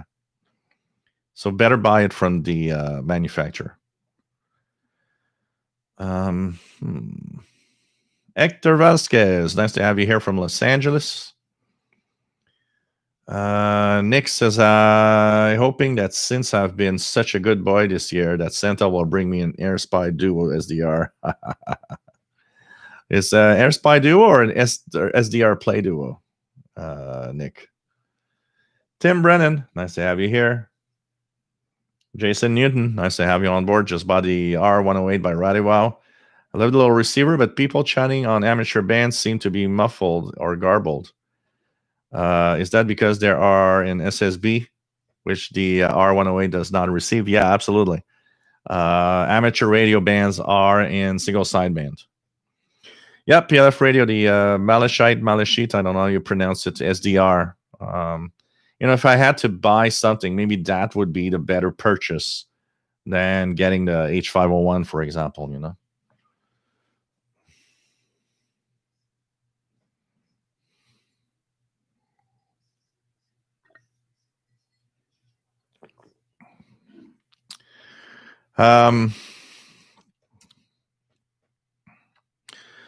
Peter Fensom says, thanks for information to save. Waiting, I may as well get the PL990X. Watch your review yesterday. Yeah, and it's much less expensive. And it's a truly beautiful radio. Something it's not worth the price. I do think it's worth its price because it's closer in tuning to a desktop receiver, higher end desktop receiver, than it is tuning a regular portable. And the beautiful sound coming out of it and all of that, I think it's totally worth its price on the 990X. I stand by that personally. But it depends, it depends on, Tim Brennan on the Facebook page. Yeah, the Facebook page for Windows Insider. Tim. Kimberly, K6YYL from California. Nice to have you on board. Vito Mellis, can you just talk about that in English, please? Because I have no idea. I have no idea what you're saying. Mr. Lucky Train, is there an optimum height for an exterior single wire antenna? Is the higher the better, or is there a height where you get diminished returns for improved reception? On a wire, we usually go with the rule that the higher is the better for a wire antenna. But there's I would look at another rule of the wire antenna, because wire antennas are prone to receiving much more interference. Before the higher is better, I would look at the where should I put it to have the lowest noise possible. And if that means it's lower than at another position, it probably is better in that position where it has lower noise than being really higher. If it's 10 feet higher, I don't think you'll see that much of a difference. But if it's 10 feet lower in a place where there's less noise, you're probably going to see more differences there. René Charbonnier, maybe we'll get a lockdown here in the Netherlands, no problem for me. Yeah, they're talking about making the lockdown a little more rough here. Here we're back, and I hate that. We're back at lines at the grocery store now. That drives my patience very, very, very low. I have a hard time doing that. Things are not going well here. We have the highest cases since it started in the hospitals. There's starting to be some pressure on the hospitals here. Crazy. Let's hope that vaccine, it really, really changes everything in 2021, because I think we're pretty much all tired of all of it. Alkaline says, just subscribe to the Windows channel. I did not know about it. Do you know how to code? Perhaps you can teach some computer science lessons. I haven't done code in a long time, so I'm probably not the best person in the world for that today. I don't know. I'm thinking of what could be interesting to, I'm crazy, but part of me is thinking, let the Insider channel go, and why not go for it? Try completely new channel from scratch. See how long. One of the ideas I had for a while was to have a channel called like how long can you reach 1,000 subscribers or something like that. But I want to I don't know. I'm thinking of maybe a new channel or something. I don't know what. I think that would spark my interest again a lot more, I know. We'll see. 2021 is in a few weeks, and we'll see how all of this goes. Hector Vasquez, my antenna wire is up at 25 feet. I seem to get good signals at that height. Yeah, I mean, it's a nice height. Here, I always been lucky with my long wires, because I always lived at the top floor of everywhere that I lived. So my wires were always at least 20 to 30 to 40 feet high. So that's cool, Matt has emergency action message real strong on 15016. Long in the Tooth TV, nice to have you on board. Thank you very much. David Bennett, nice to have you here. Tried shielded coax, but still get interference even with grounding. Yeah, because the problem is, David, is that there's a lot of places where the interference comes from. The shielded cable the shielded coax is good because it removes the one that's from your home. The problem is that antenna at the end of the coax, if it's in a noisy environment, it's still going to stay noisy. It's the same like here. My sloper in my backyard is very noisy. So even though it's driven to my radios here with about 75 feet coax that runs through the house, it's still very noisy, because it's the antenna itself that's picking up the noise. And that's the other side of the problem, the positioning of the antenna and what type of antenna we should use, pretty crazy. XPFBT FTP, where are you, XPFTP? Rouse's Point, New York. I was so hung on that name and the frequency that I didn't see the the position. So 8992 is S3 in Rouse's Point, New York. So nice to have you here. Ecodarius, nice to have you on board. Long says Paul the Cat is king of the live stream. So, yeah, well, there's multiple stations broadcasting. Longitude. Well, I don't mind about the videos. I would like, let's say that when you have a YouTube channel or you have YouTube videos you want to post of like specific content of your channel, I would like to kind of just like get a well, can I do this before doing it? But I mean, if it was really bad or if it was really something that I had a problem with, I would have removed it. So if it's still there, it's because it's okay. It's okay. What else do we have? What else do we have?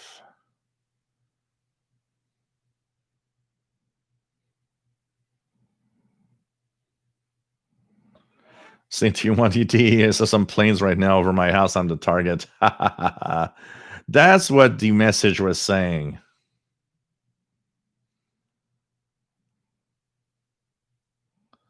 No problem, Macadarius. Have fun at the Christmas party. Don't drink too much alcohol.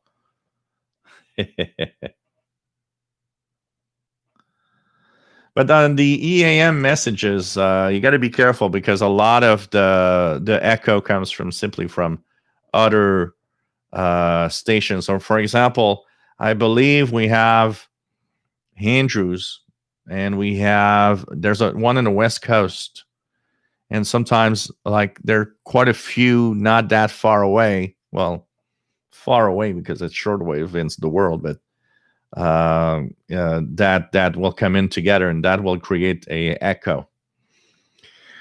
Noodle Ham Operator, nice to have you on board from Georgia. David says, for some apartment dwellers, a metal slinky out the window may work. Best retracted when not in use, though. Imagine if you live on a hill.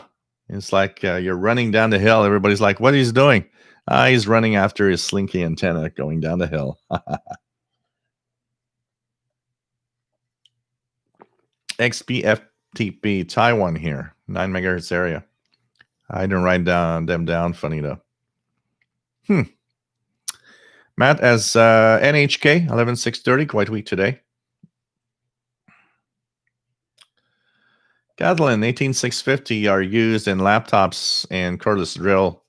Yeah, they're often disguised. The batteries are often put in parallel within a bigger box for laptops and everywhere.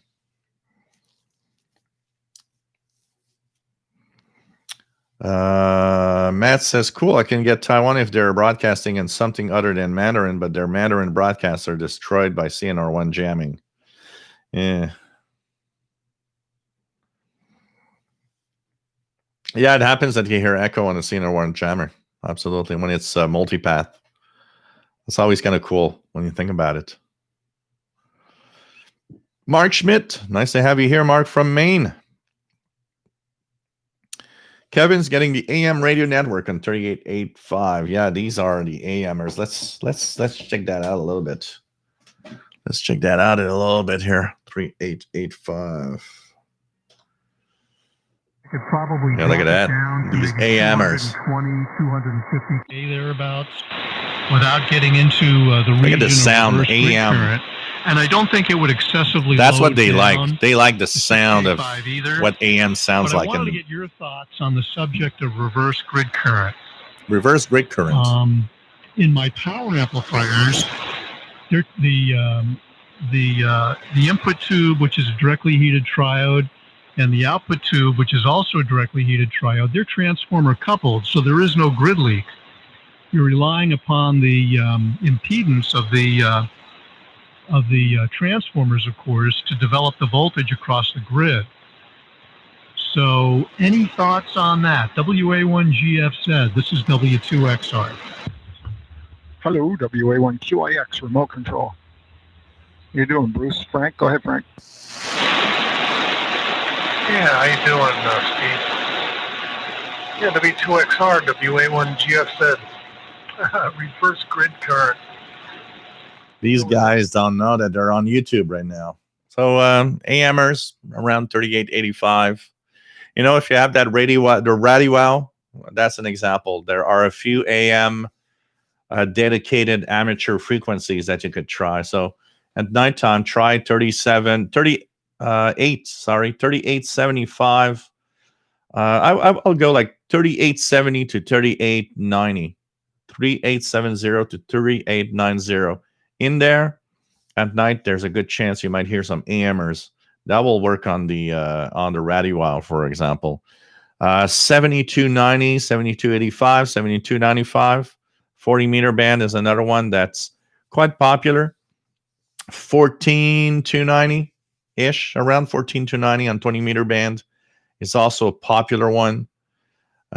So try those. At least if you don't have single sideband, you can still hear some hams. Try them regularly. You will hear there's quite a few AMers out there that love AM on the ham bands. So check that out. WF7I Umbru, good evening. Nice to have you here from Virginia. I had some fun on 10 meters earlier today. Cool. And he's monitoring 6 meters for openings. What else do we have?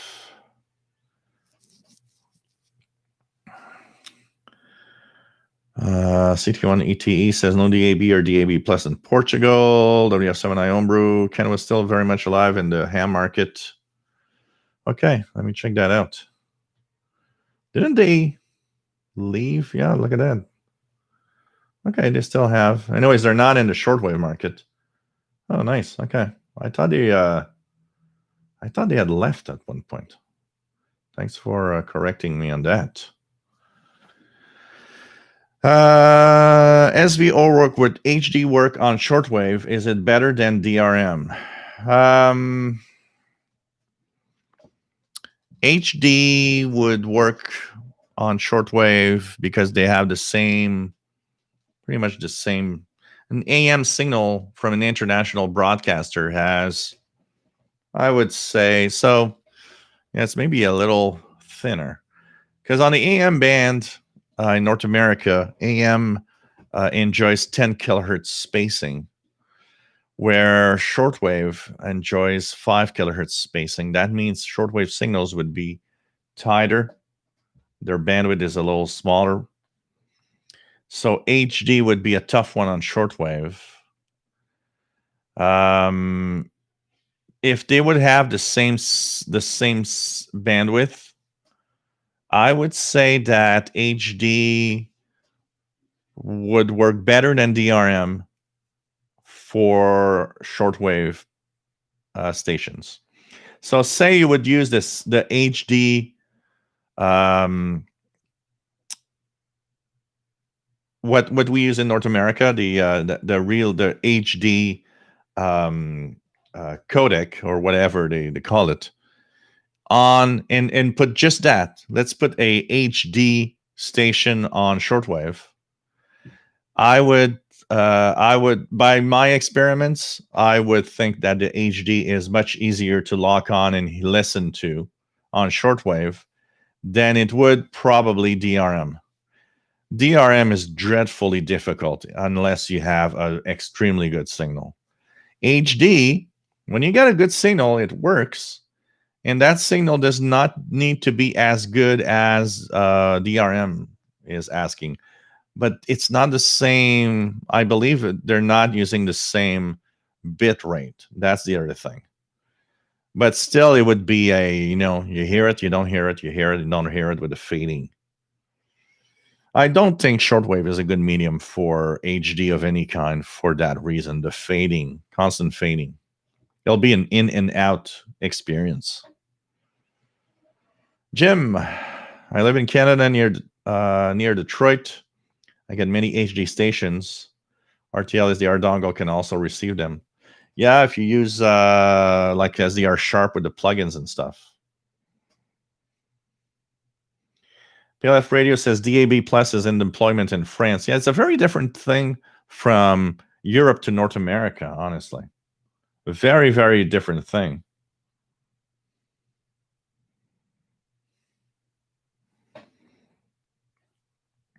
Thomas Kitts got several Sony HD radios, XDR3 S3 HD. Great radios for FMDX. Others Auto Crafter's Kitchen. Nice to have you here, and says a lot of prices on HD radios have come way down, which makes trying it out tempting for hobbyists. Well, you know what? I will say I bought the Sangean HDR14, and I'm very happy to have done so because I wanted to try it. I'm happy to know that in Montreal here we have a few HD streams. French CBCs in HD has classical music on HD2. There's 107.3 that has CJAD, the AM station. That's English AM station on HD2, HD1. And on HD2, it's TSN, CKGM, the sports station 690. The fact that I get the WVPS station from Burlington, Vermont on HD, and do get the classic VPR classical, what they call, and I get the BBC World Service 24 hours. It's kind of cool. So I have something to listen to, and I'm extremely happy to have invested in that little radio for that. Yes, because a lot of people think that if we would move our AM band to HD, that DXing is over. No, it's not. Because in IBOC, which is in-band over carrier, I do get HD stations when the signal's strong enough. I get 810 WGY. I get 1080 WTIC in Connecticut. Now, I used to get 1210, which I don't get anymore. I do get 1010 WINS when CFRB is not too strong. When the signal's strong enough, it locks in and I hear it in HD, which tells me that if we would change and shift the AM radio market in North America to full HD, no IBOC stuff, let's just make the main channel HD only. Yes, you can DX. Because the way it is right now is more difficult, and it actually locks, and I still can actually do. And I mean, the display on 1210 particularly, I could see the display saying what show is playing and so on. I'm getting the metadata and all. That means that if it would be HD only, yeah, you can DX the AM band on HD only. But so it's not stopping the DX hobby. It's just removing the fact that your old analog AM radio doesn't receive anything except white noise of that the digital hash of the signals. So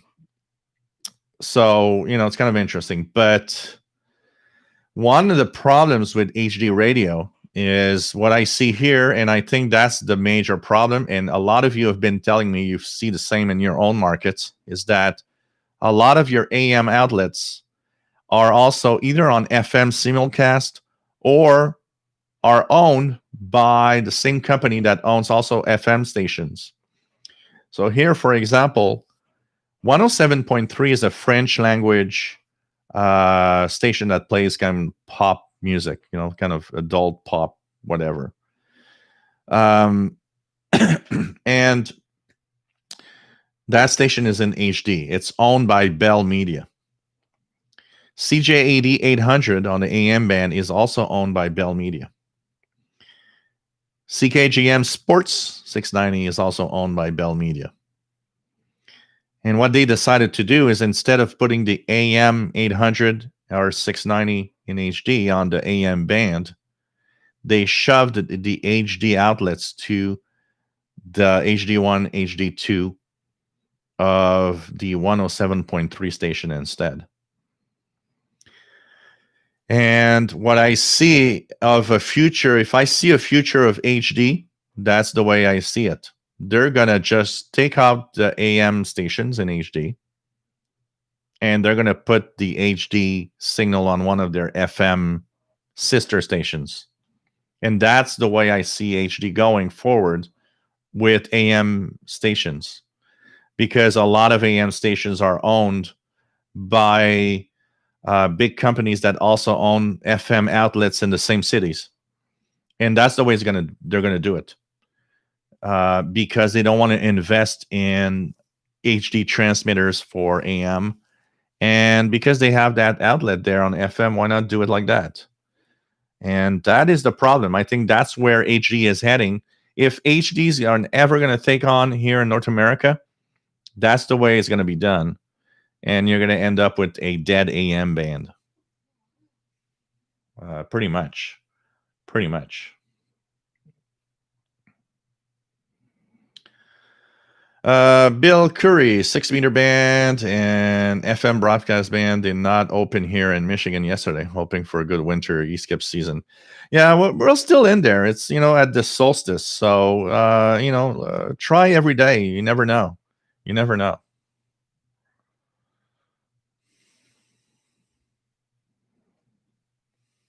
What else do we have? What else do we have?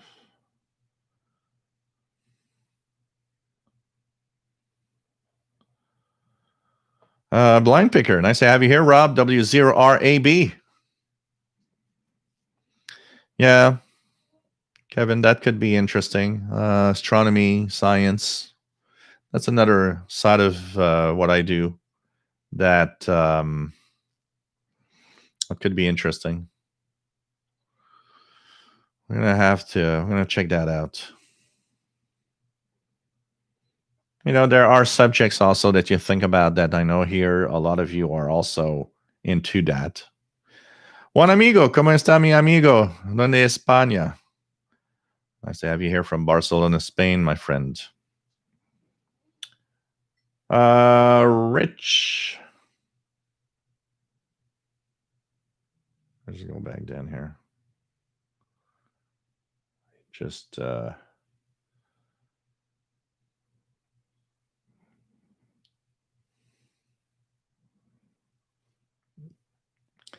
nice to have you on board from North Carolina. What's the best alkaline battery? Duracells seem to leak.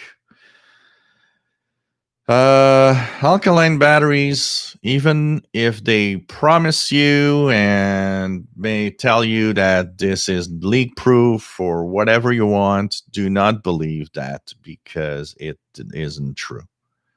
They might be more resistant, because obviously I know what I'm talking about, because I'm the guy that buys a gazillion alkaline batteries every year.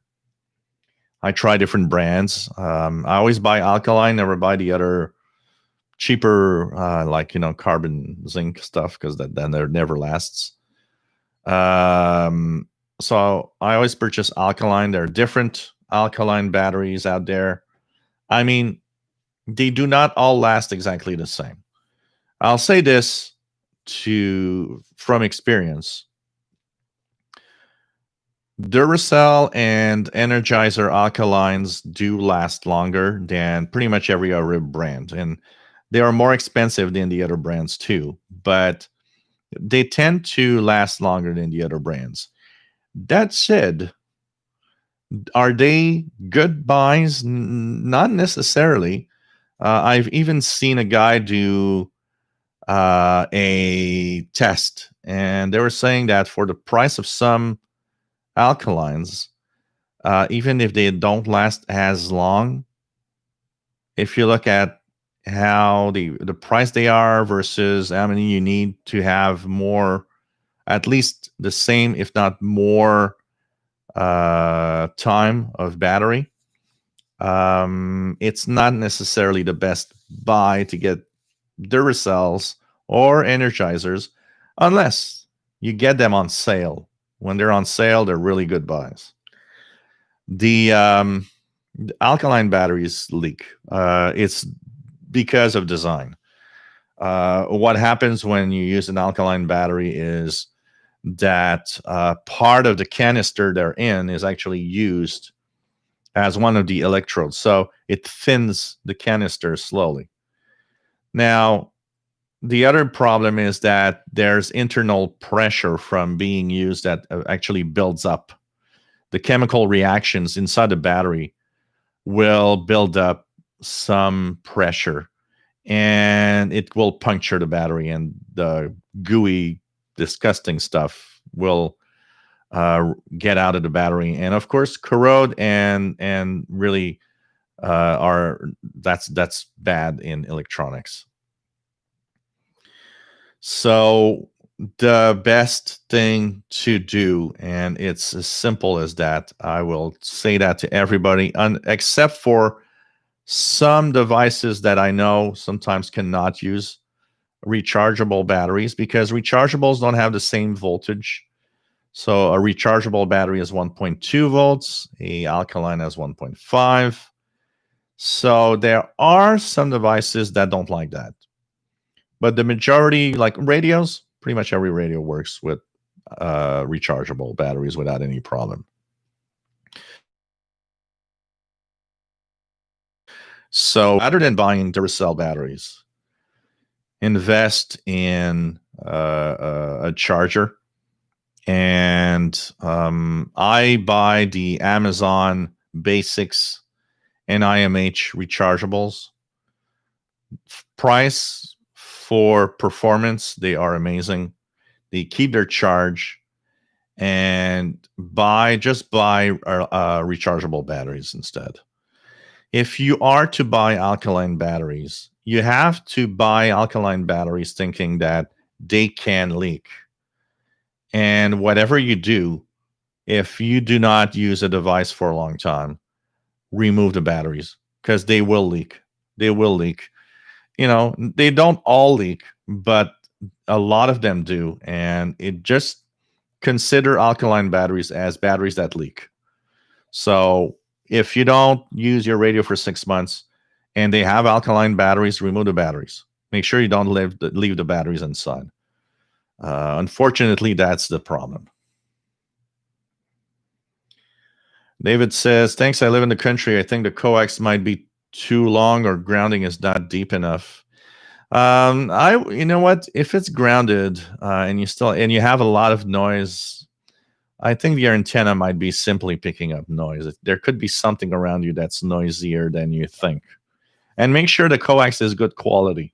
They're not all equal. Some have a better shield than others. Hey, Miki Delmage, nice to have you here. Nice to see you again today. Bill, what do you think about Ocean Technologies Wi-Fi radios? I don't know. I've never looked at those Ocean Technologies radios, so I don't really know.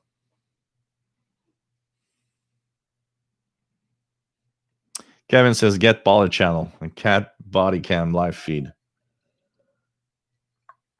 Of course, that is something that I did think is like, how about I was thinking actually about one thing, a cat channel focusing on Paul, where I will also give cat advice, and have a lot of videos of, maybe that would be the most popular channel I ever made. Official SWL cat channel. I like that. Chuck CP Davis is a Paul fan. Keegan is a Paul fan. Of course, everybody wants me to get out and just, go for Paul. Matt says too early for 80 meters. Nick says, wow, the HF frequency has been super active today. In 992 is the loudest for me in Midwest USA, but can you hear them also? Let's try them again here just for the fun. So 1 year I came home with this tree so big I couldn't get it through the back door.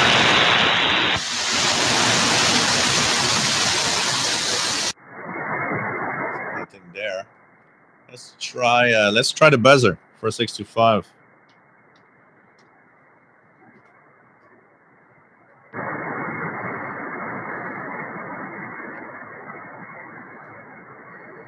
Nothing there. Those of you wondering what this is, let's put it in AM mode. If you hear this on your radio around 4 megahertz,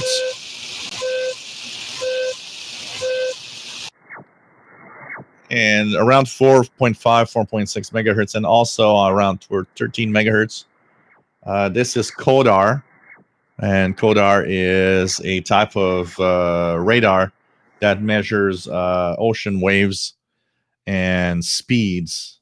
There's a lot of these radars scattered across the coast.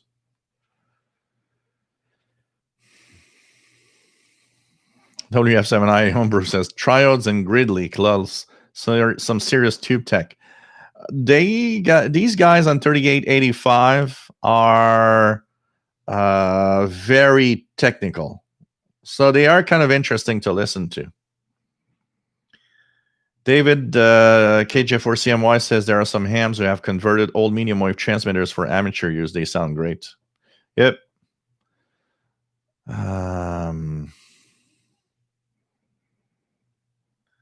WF7I Homebrewed 3885 guys are solid S9 in Virginia on a 160-meter full wave loop. The Lone Wolf Ottawa, nice to have you here. This YouTube channel motivated and helped me pass my basic in 2014. I'm happy to say I'm now advanced. VA3BNS, just wanted to say thank you. Well, thank you very much, my friend. If that's what you needed to get there, I'm so happy for you. Pretty cool. Chas Tank says, before the incident happened to me, I had been given a bunch of old TV dishes. I was experimenting with them as radio antennas and had great luck.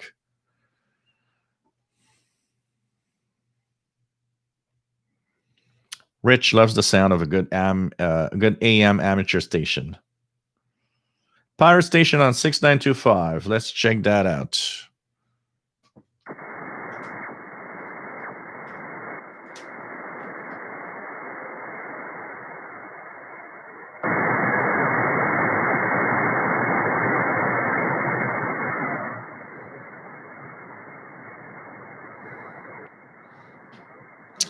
Got nothing here. At least it doesn't seem there's anything here. So 6925. What else do we have?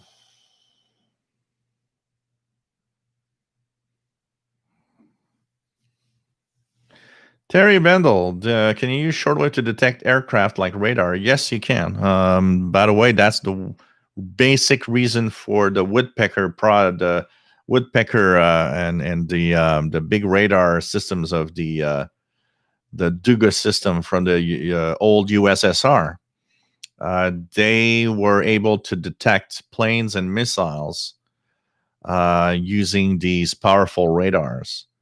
So yes, you can actually use shortwave to detect aircraft. And actually, there are still quite a lot of these what we call over-the-horizon radars on the shortwave band still today, coming from different areas, including one that is often heard that apparently comes from Cyprus.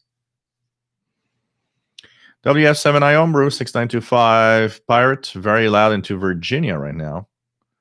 So kind of interesting. I don't hear it. Sorry, guys. Oh, it's there. It's not far. It's not strong, but it's there.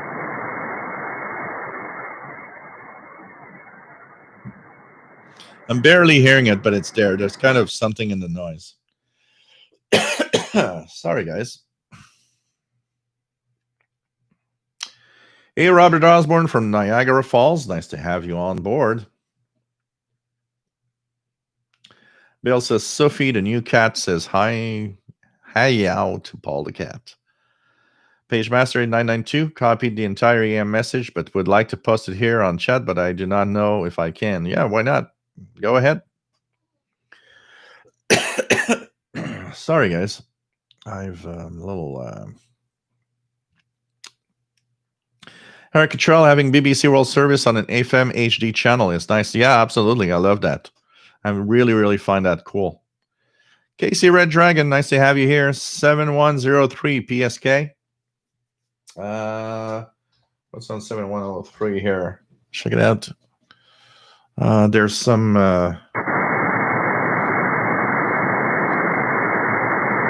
let's see here. Let's check that. That's a slow Morse code. What do we have here? Like this. Oh, look at that. 60. What's that? 7067. Let's do a little digital mode sleuth. FLDG. Will I be able to decode this? Who knows? So this op mode. Let's try Olivia. That's smaller than Olivia, 16.5. So I'll put this here a little. Let's see, what mode is that? Anybody has an idea? Smaller than this, op mode. Olivia, nope. It could be. Contestia, nope. Olivia, 8, 4 to 50, that's way too big. That is very narrow. What could be this mode? Domino X, 8, Domino X. Still a little too big for what that looks like. And this, that's not that. Contestia. That is a little small. Man, that's the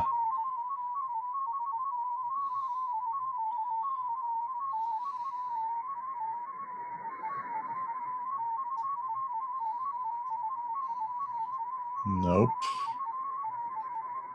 Oh yeah, 8250. That'd be Olivia 8250. No, that sounds it's a little tight. I'll just go down here for a second. Anybody has an idea what this could sound like? Yeah, Domino. No, that's not JT65. And it is not PSK31. That I know. That I really know. So it's either Olivia or Domino or something like that. Olivia. 4500 is too wide. Olivia 8250 is a little narrow. That's too small. Dang. That's too small.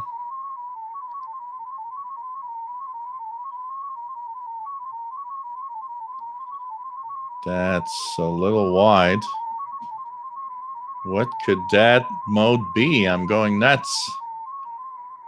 So MFSK. Let's see MFSK 16.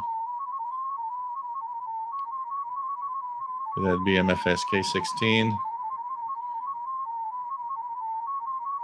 Nope, that's not MFSK. Wow. Talk about not knowing and going nuts.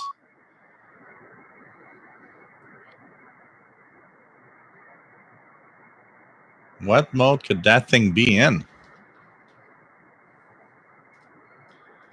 That was a very long transmission. Man. It sounds like Olivia or Domino or something like that, but I've not been able to pinpoint the speed. Oh, man. Yeah, I am in USB. I don't know. Kind of, I go crazy when I try to do these things. Eric says it could be automatic link establishment, AL. Huh. So let's just go back down where I was and go back to the regular chat. NS Norfolk and USA to run an FM translator, HD or otherwise, the broadcaster must have an AM station on the air. Translators are typically so they have to have an AM station on the air, or you cannot have one. Oh, that's interesting. Okay.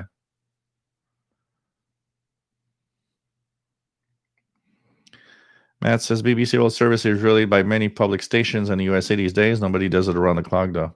Yeah, well, the HD channel that has it does it because the public station WVPS, they have a few hours of the BBC through the day, but their HD2 stream is 24 hours. First, Michael, last Wayland. Nice to have you here from Massachusetts.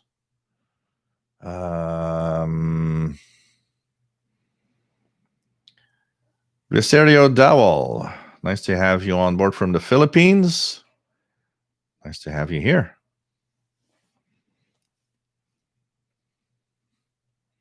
Casey Red Dragon. No, even the zinc batteries do leak. Canadian radio TV guy says Thursday night had some wicked propagation. Yeah, well, they didn't have G3 level. It didn't even reach the G1 level storm. Actually, there was a little bit of auroras really up north, but it didn't trigger any real big geomagnetic storm this week. It probably did have an effect because conditions were unsettled for a while, but they didn't reach. NS Norfolk, best batteries are Panasonic Eneloop. I still pull all batteries out of my radios, which are not in use. You can charge Eneloops 2,000 times. Yeah, they are well rated, absolutely. And don't be fooled, 2,000 times is not the rating you get out of these batteries. They are rated at 2,000 charges, but usually after about 500 to 600, you start seeing that they really don't last very long compared to what they had in the beginning.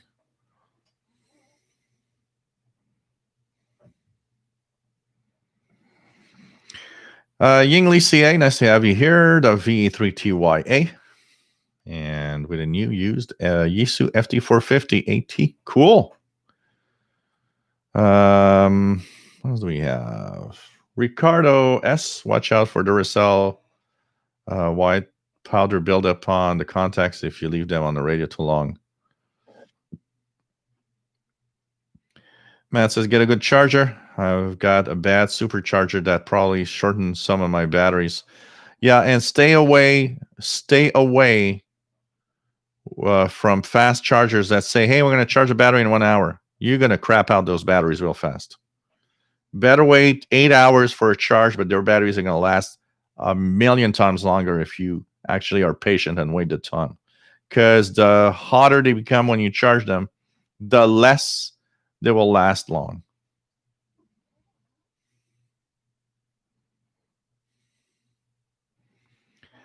What is that digital mode on 3588?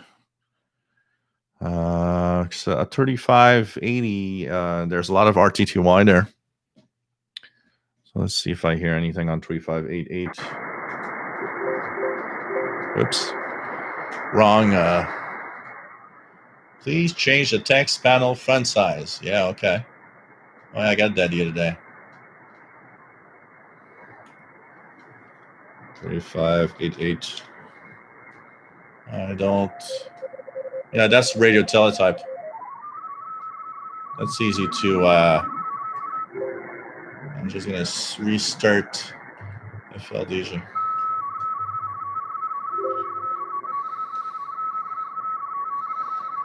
That's radio teletype, standard radio teletype. And FLDG, you choose RTTY 45.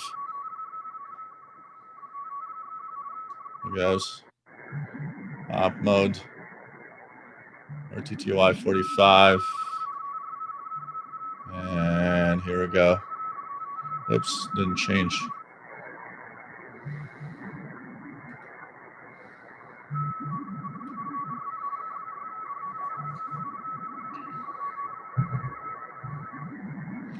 CQ from K6 Delta Tango Tango. That's what we get.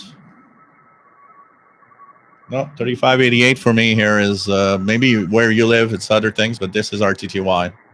Radio Teletype. Baldo.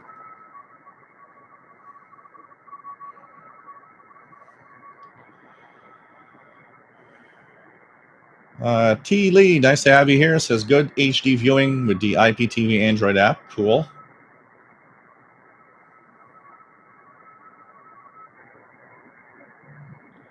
As PageMaster says, Codar, Coastal Ocean Dynamics Applications Radar.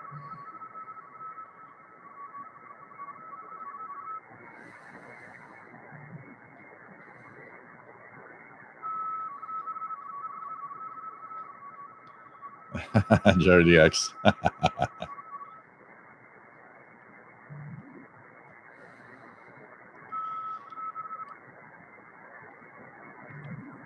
do we have? There's Other Crafter's Kitchen says AMers on 80 meters are like guys who tinker with hot rods, and you can learn a ton from them. Yep.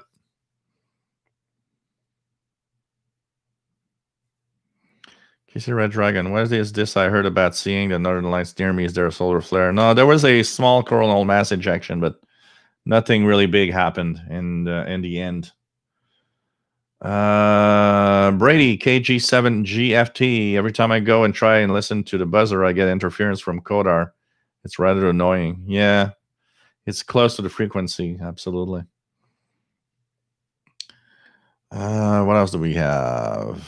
Yingli 6925 coming in northeastern Ontario. Let's try it again here. If whoops, go back to 6925. Let's see if it's better. Oh, yeah, with some slow scan TV. Darn it.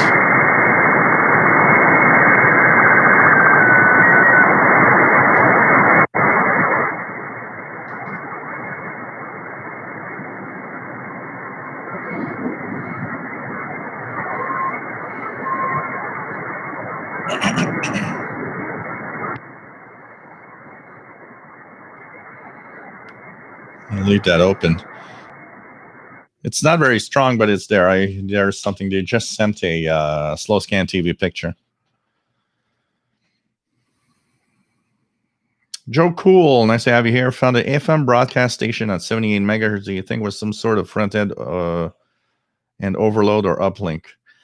Around 78 megahertz in North America, there's no FM stations there, so I would guess you probably had some overload from one of the local FM stations around you, probably.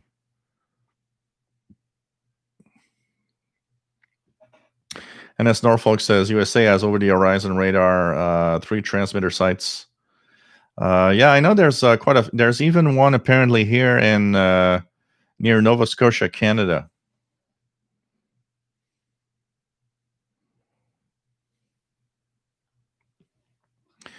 Aerial imaging, if you're into RC cars, do you ever play around with drones? It's been a new hobby for me lately. Yeah, that could be something. Instead of an RC car, I was thinking of purchasing a drone. That is something I'd like. Eric Liffey, nice to have you here. Very good afternoon. In Switzerland, HB3XUT, nice to have you here.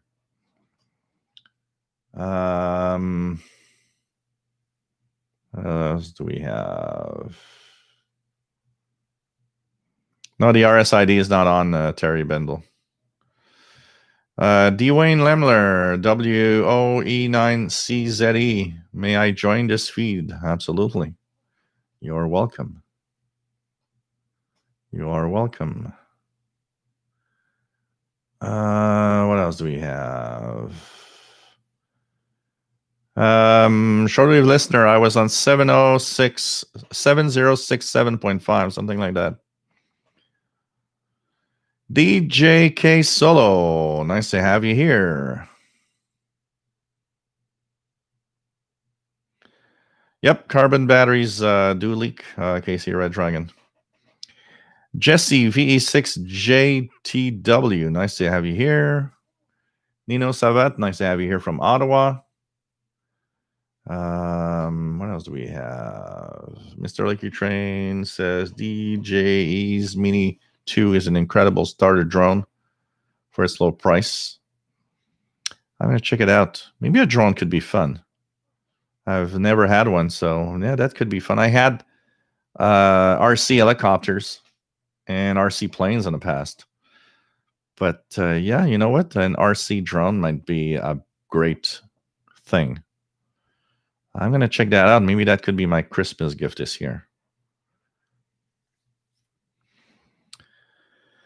DJK Solo. Yeah, here, no snow right now. It's raining and there's no snow really predicted much right now for us.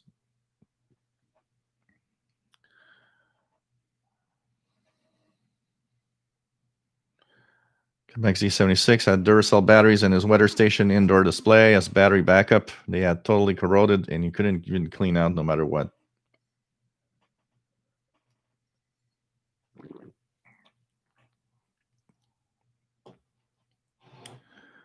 William Escalante Jr., nice to have you here.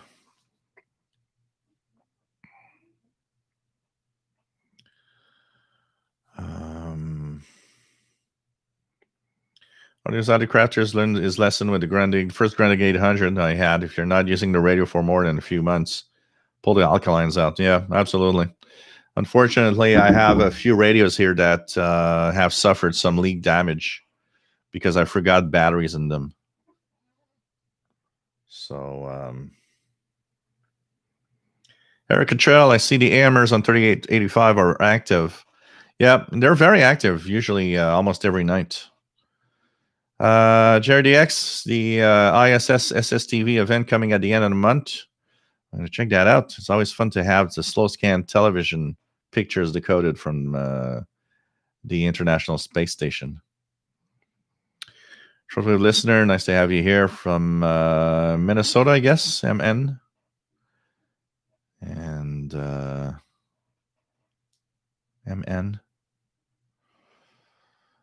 Dan V, nice to have you here. And 27385 lower sideband was open till 1 a.m. local last night.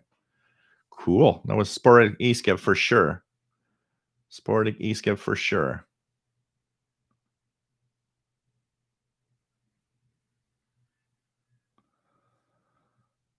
Thor. How could it be Thor?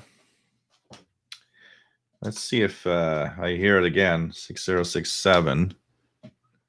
Oh man, that thing is there. Let's see if I hear it again. And see if it could be Thor. 067. So right now there's nothing. We'll keep it I'll keep it open just in case. But Thor. Could that be Thor? Yeah, it could be. You never know. We'll see. We'll see. We'll try it. That's the fun part of trying out digital mode sometimes.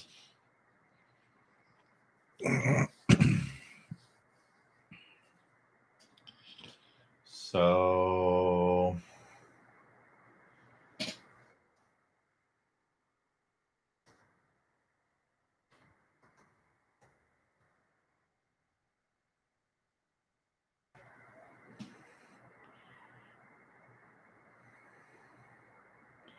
yep, here's the information from the ARIS website. There will be ARIS Slow Scan TV event December 24th to 31st from the International Space Station. So here's the link for the SSTV event. It's 145.800, 145.800, where you listen to Slow Scan TV. VK2FBAJ, nice to have you here, Brian, from Sydney, Australia. Bernie Dodge, ever considered using Minicam to let us see your waterfall full screen? Yeah, it's a complicated thing here to do because of the way that I actually am streaming right now. But we'll see. I plan to set up OBS Studio and do a few things. So we're gonna check out. I'm gonna try to do some changes so you guys could see the screens and stuff. We'll be looking at that definitely. So Calf bought a drone and then found out that many area is close to airports and is no-fly zone. You can check online. Yeah, here I think I could be okay, but I know there are still restrictions. And as Norfolk says, I had a radio-controlled glider, and the RC helicopter guys were usually heavy drinkers, and they landed, and the aircraft was still in one piece.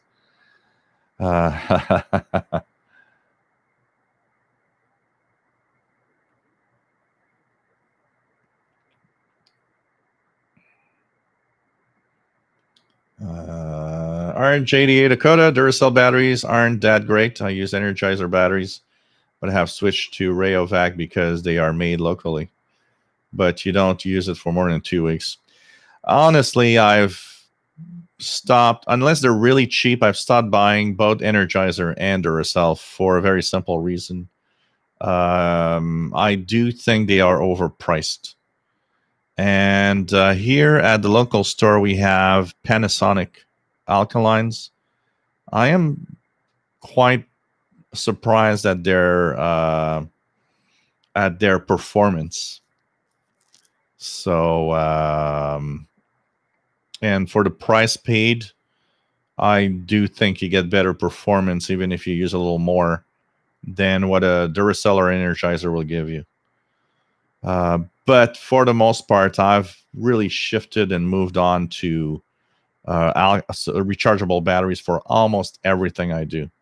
I probably have like 50 rechargeable batteries right now, and actually I'm going to buy more because I want to try to move away from alkalines because it's not very for the environment. It's not that great too. So I'm moving more and more towards NIMH rechargeables, which I do like. And just keep some fresh recharged batteries. Like I say, I buy the Amazon Basics NIMH. They're 2400 milliamp hour. Keep charge are amazing batteries. It's the second time I buy a pack of 16. Second time I buy a pack of 16 and love those batteries. The Amazon Basics NIMH.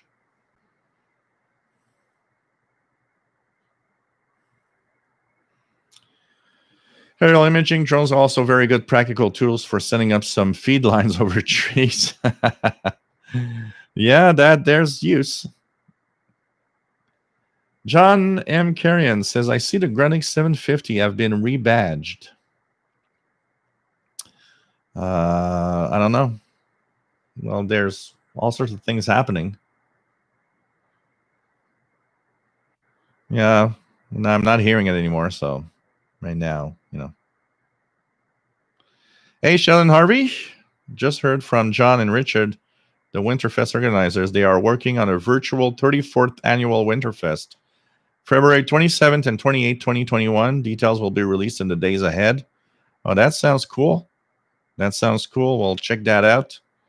And maybe we can arrange something with all of that. We'll see how it goes and how it is. So the 34th annual Winterfest will be virtual, of course, obviously due to COVID, and would be February the 27th and 28th, 2021. So cool. We'll be checking that out. Thanks for sharing, Sheldon. Thanks for sharing. Oh.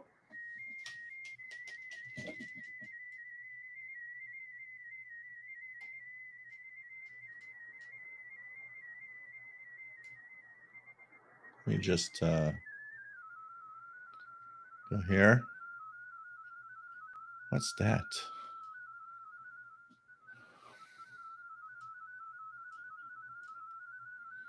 Four.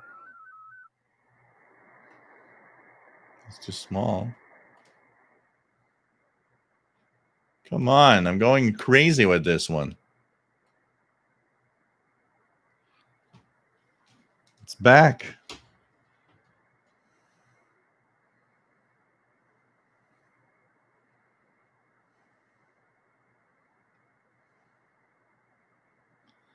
Hey there, Janice Laws. So you need a pilot's license for a drone that is over 500 gram.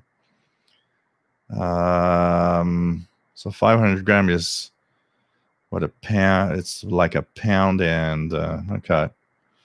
So I'll check that out. Thanks for the info. You know, there's a lot of things that we got to be careful. I did a lot of model rocketry here, and I mean, I'm not that far away from an airport, and there are a lot of regulations also that has to do with that.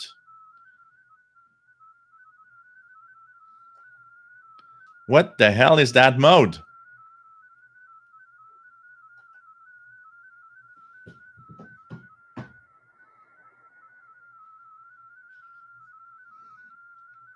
I'm going crazy.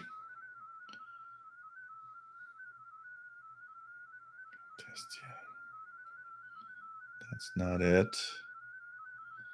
Contest, yeah. It's a little.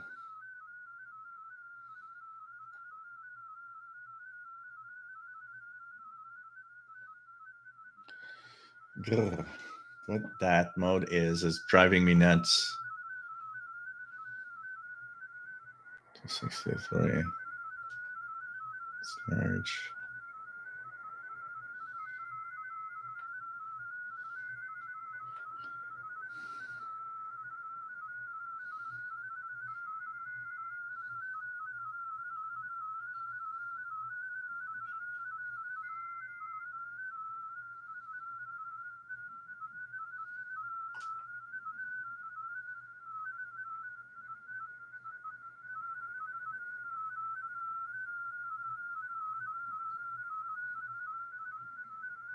I don't know. If anybody finds the mode, let me know. RT Music Production, nice to have you here. HD AM FM DX antennas, 100 foot horizontal, 100 foot copper wire. I don't know. Cool. So that's going to be interesting to see the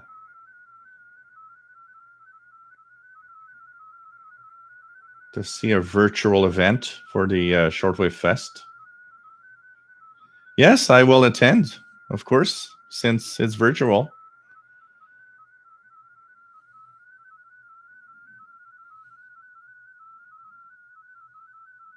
Thanks for sharing for the drone laws, Janice.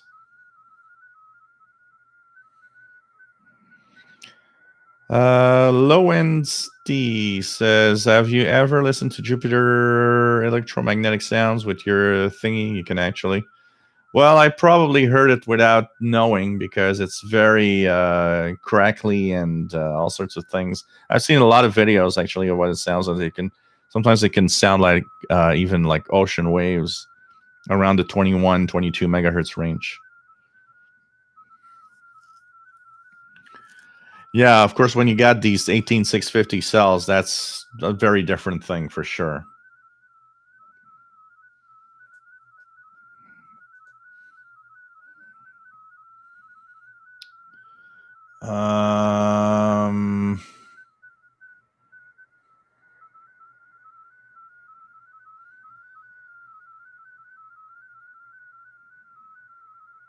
What do we have?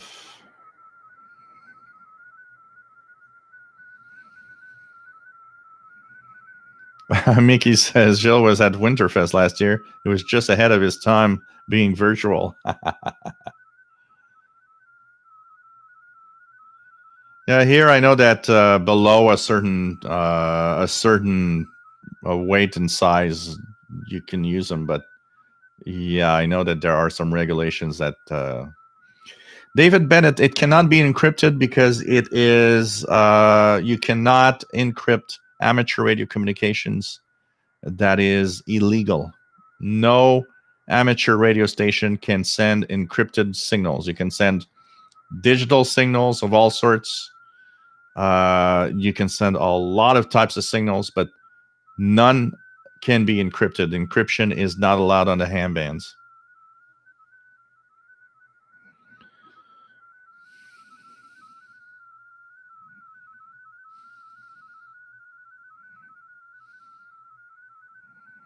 That's interesting. I'm going to check that out. I wonder what are the weight of the drones that I see here. I'm going to check it out. Ray Carlisi, nice to have you here from New Jersey.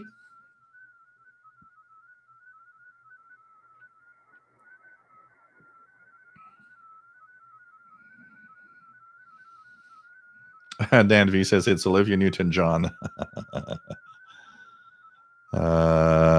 What else do we have? Joe Brown, nice to have you here from Southeast Michigan.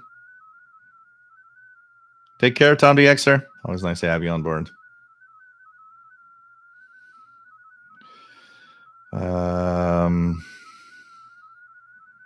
What else do we have? Hey, David in Barcelona, nice to have you on board.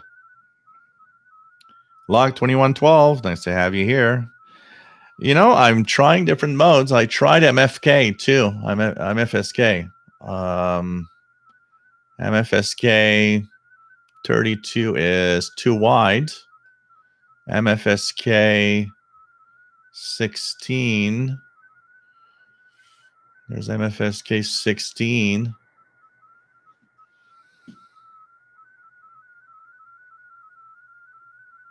Doesn't decode. Just make sure the volume is high enough here. So MFSK 16, nope. I am puzzled by what mode this is. Totally. What did I try or not try?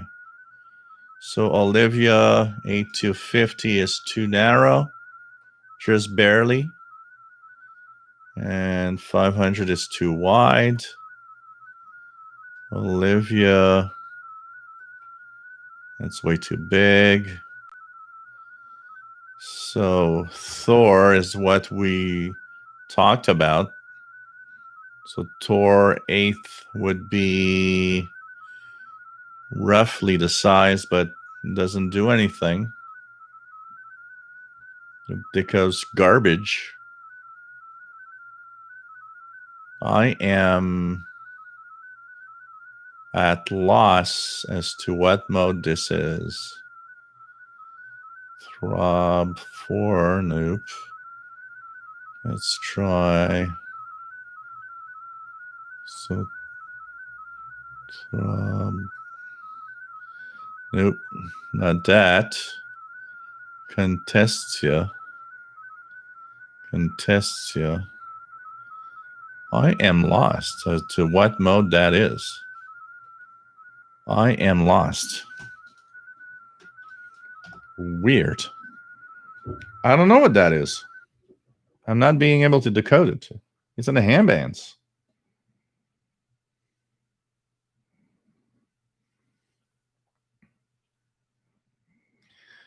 That says nothing I've tried. No, I tried Thor also, Eric Control, could not get anything.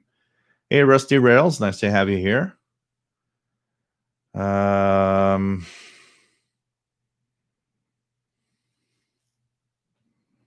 James Johnson figured out my noise issue, something to do with a leaking transformer about half a block away. Totally killing all my radio for a 2-block area. Wow. That is crazy. Moises, nice to have you here. No, it's not military. This is really in the ham band, so it's some ham signal. But man. Robert Osborne has been having some fun with medium wave DXing. So cool. I need to do more of that and be more like, at least do it once a week or a couple of times a week. So, NH Olmsted, I'm on 7067.5. 7067.5. It's in the 40 meter band. And I have not been able to decode anything. I've tried Thor, I tried MFSK, I've tried Olivia, Contestia. I do not decode anything.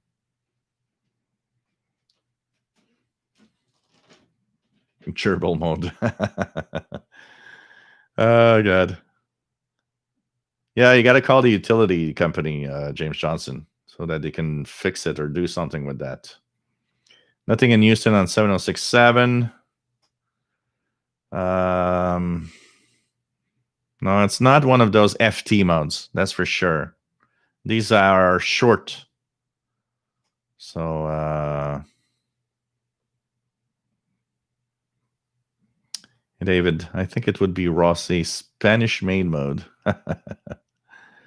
Matt says it's Contestia something. I got a partial, either 16-250 or 32-250. Okay. I didn't go to 32-250. So you say it's Contestia, 32. Hey, I'm missing modes here. I don't have 32-250. I've got 16. Maybe I need to update 4.0.16. What's the latest FLDG? I'm starting to wonder. Google FLDG. I don't have that mode here. So FLDG is at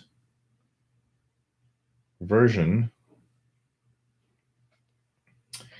It's supposed to be at version.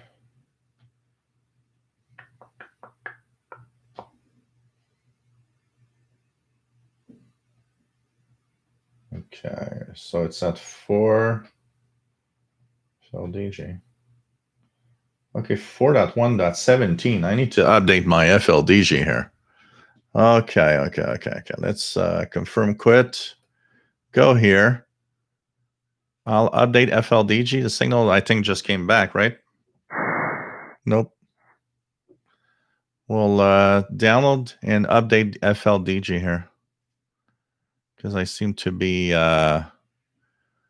Whoops. I seem to be... FLDG. And here we go. Let's go here.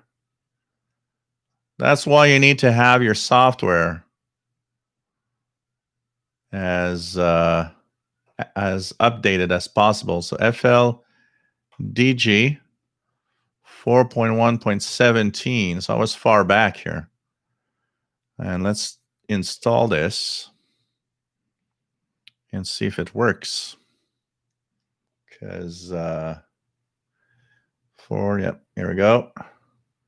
Continue. Next. Install.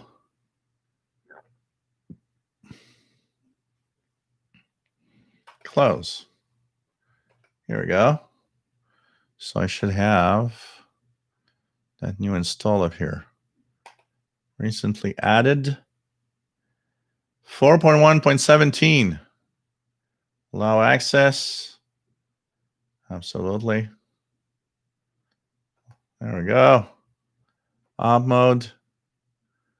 Contestia. Oh man, there's tons of new modes. Contestia. That's why I was missing modes. Now I need to configure something wrong about. There's something that's missing here in the audio. Let me check it out here.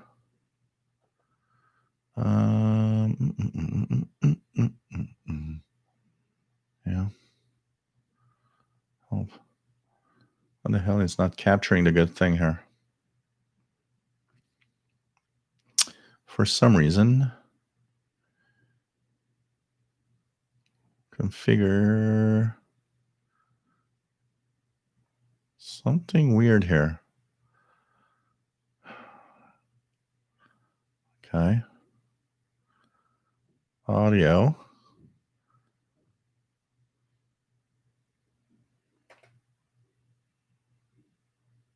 Yeah. Oh, that's not what I want. How come that is not receive audio dialogue?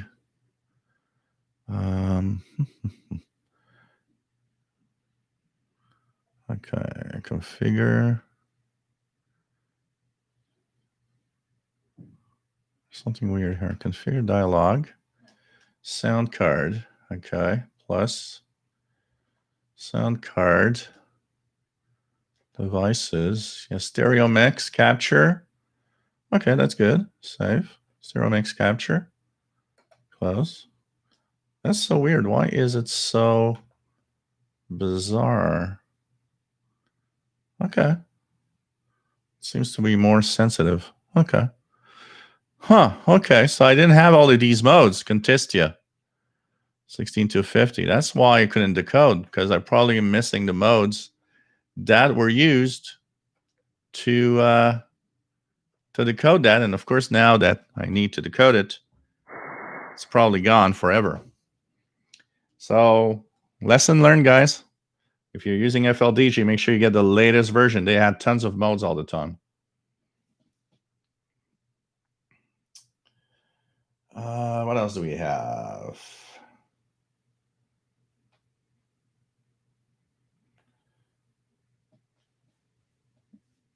Whisper, you can use WJSTX for Whisper. WSJTX.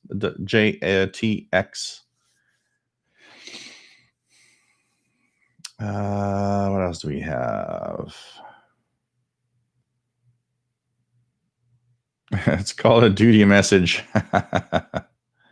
So Contestia 16250 probably.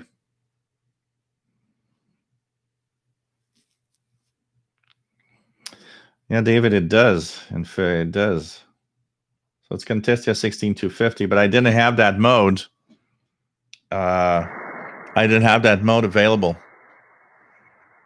So now that means that I would have it available, but it's probably now gone forever, so I'll never be able to decode it again. Oh, man.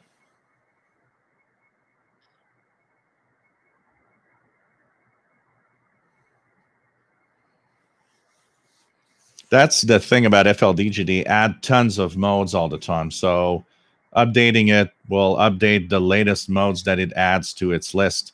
That version that I had was, kind of a little older.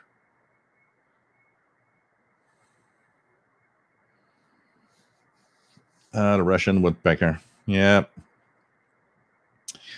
So hey guys, we've been on for what, 2 hours and 48. I will be relaxing for the rest of the day now.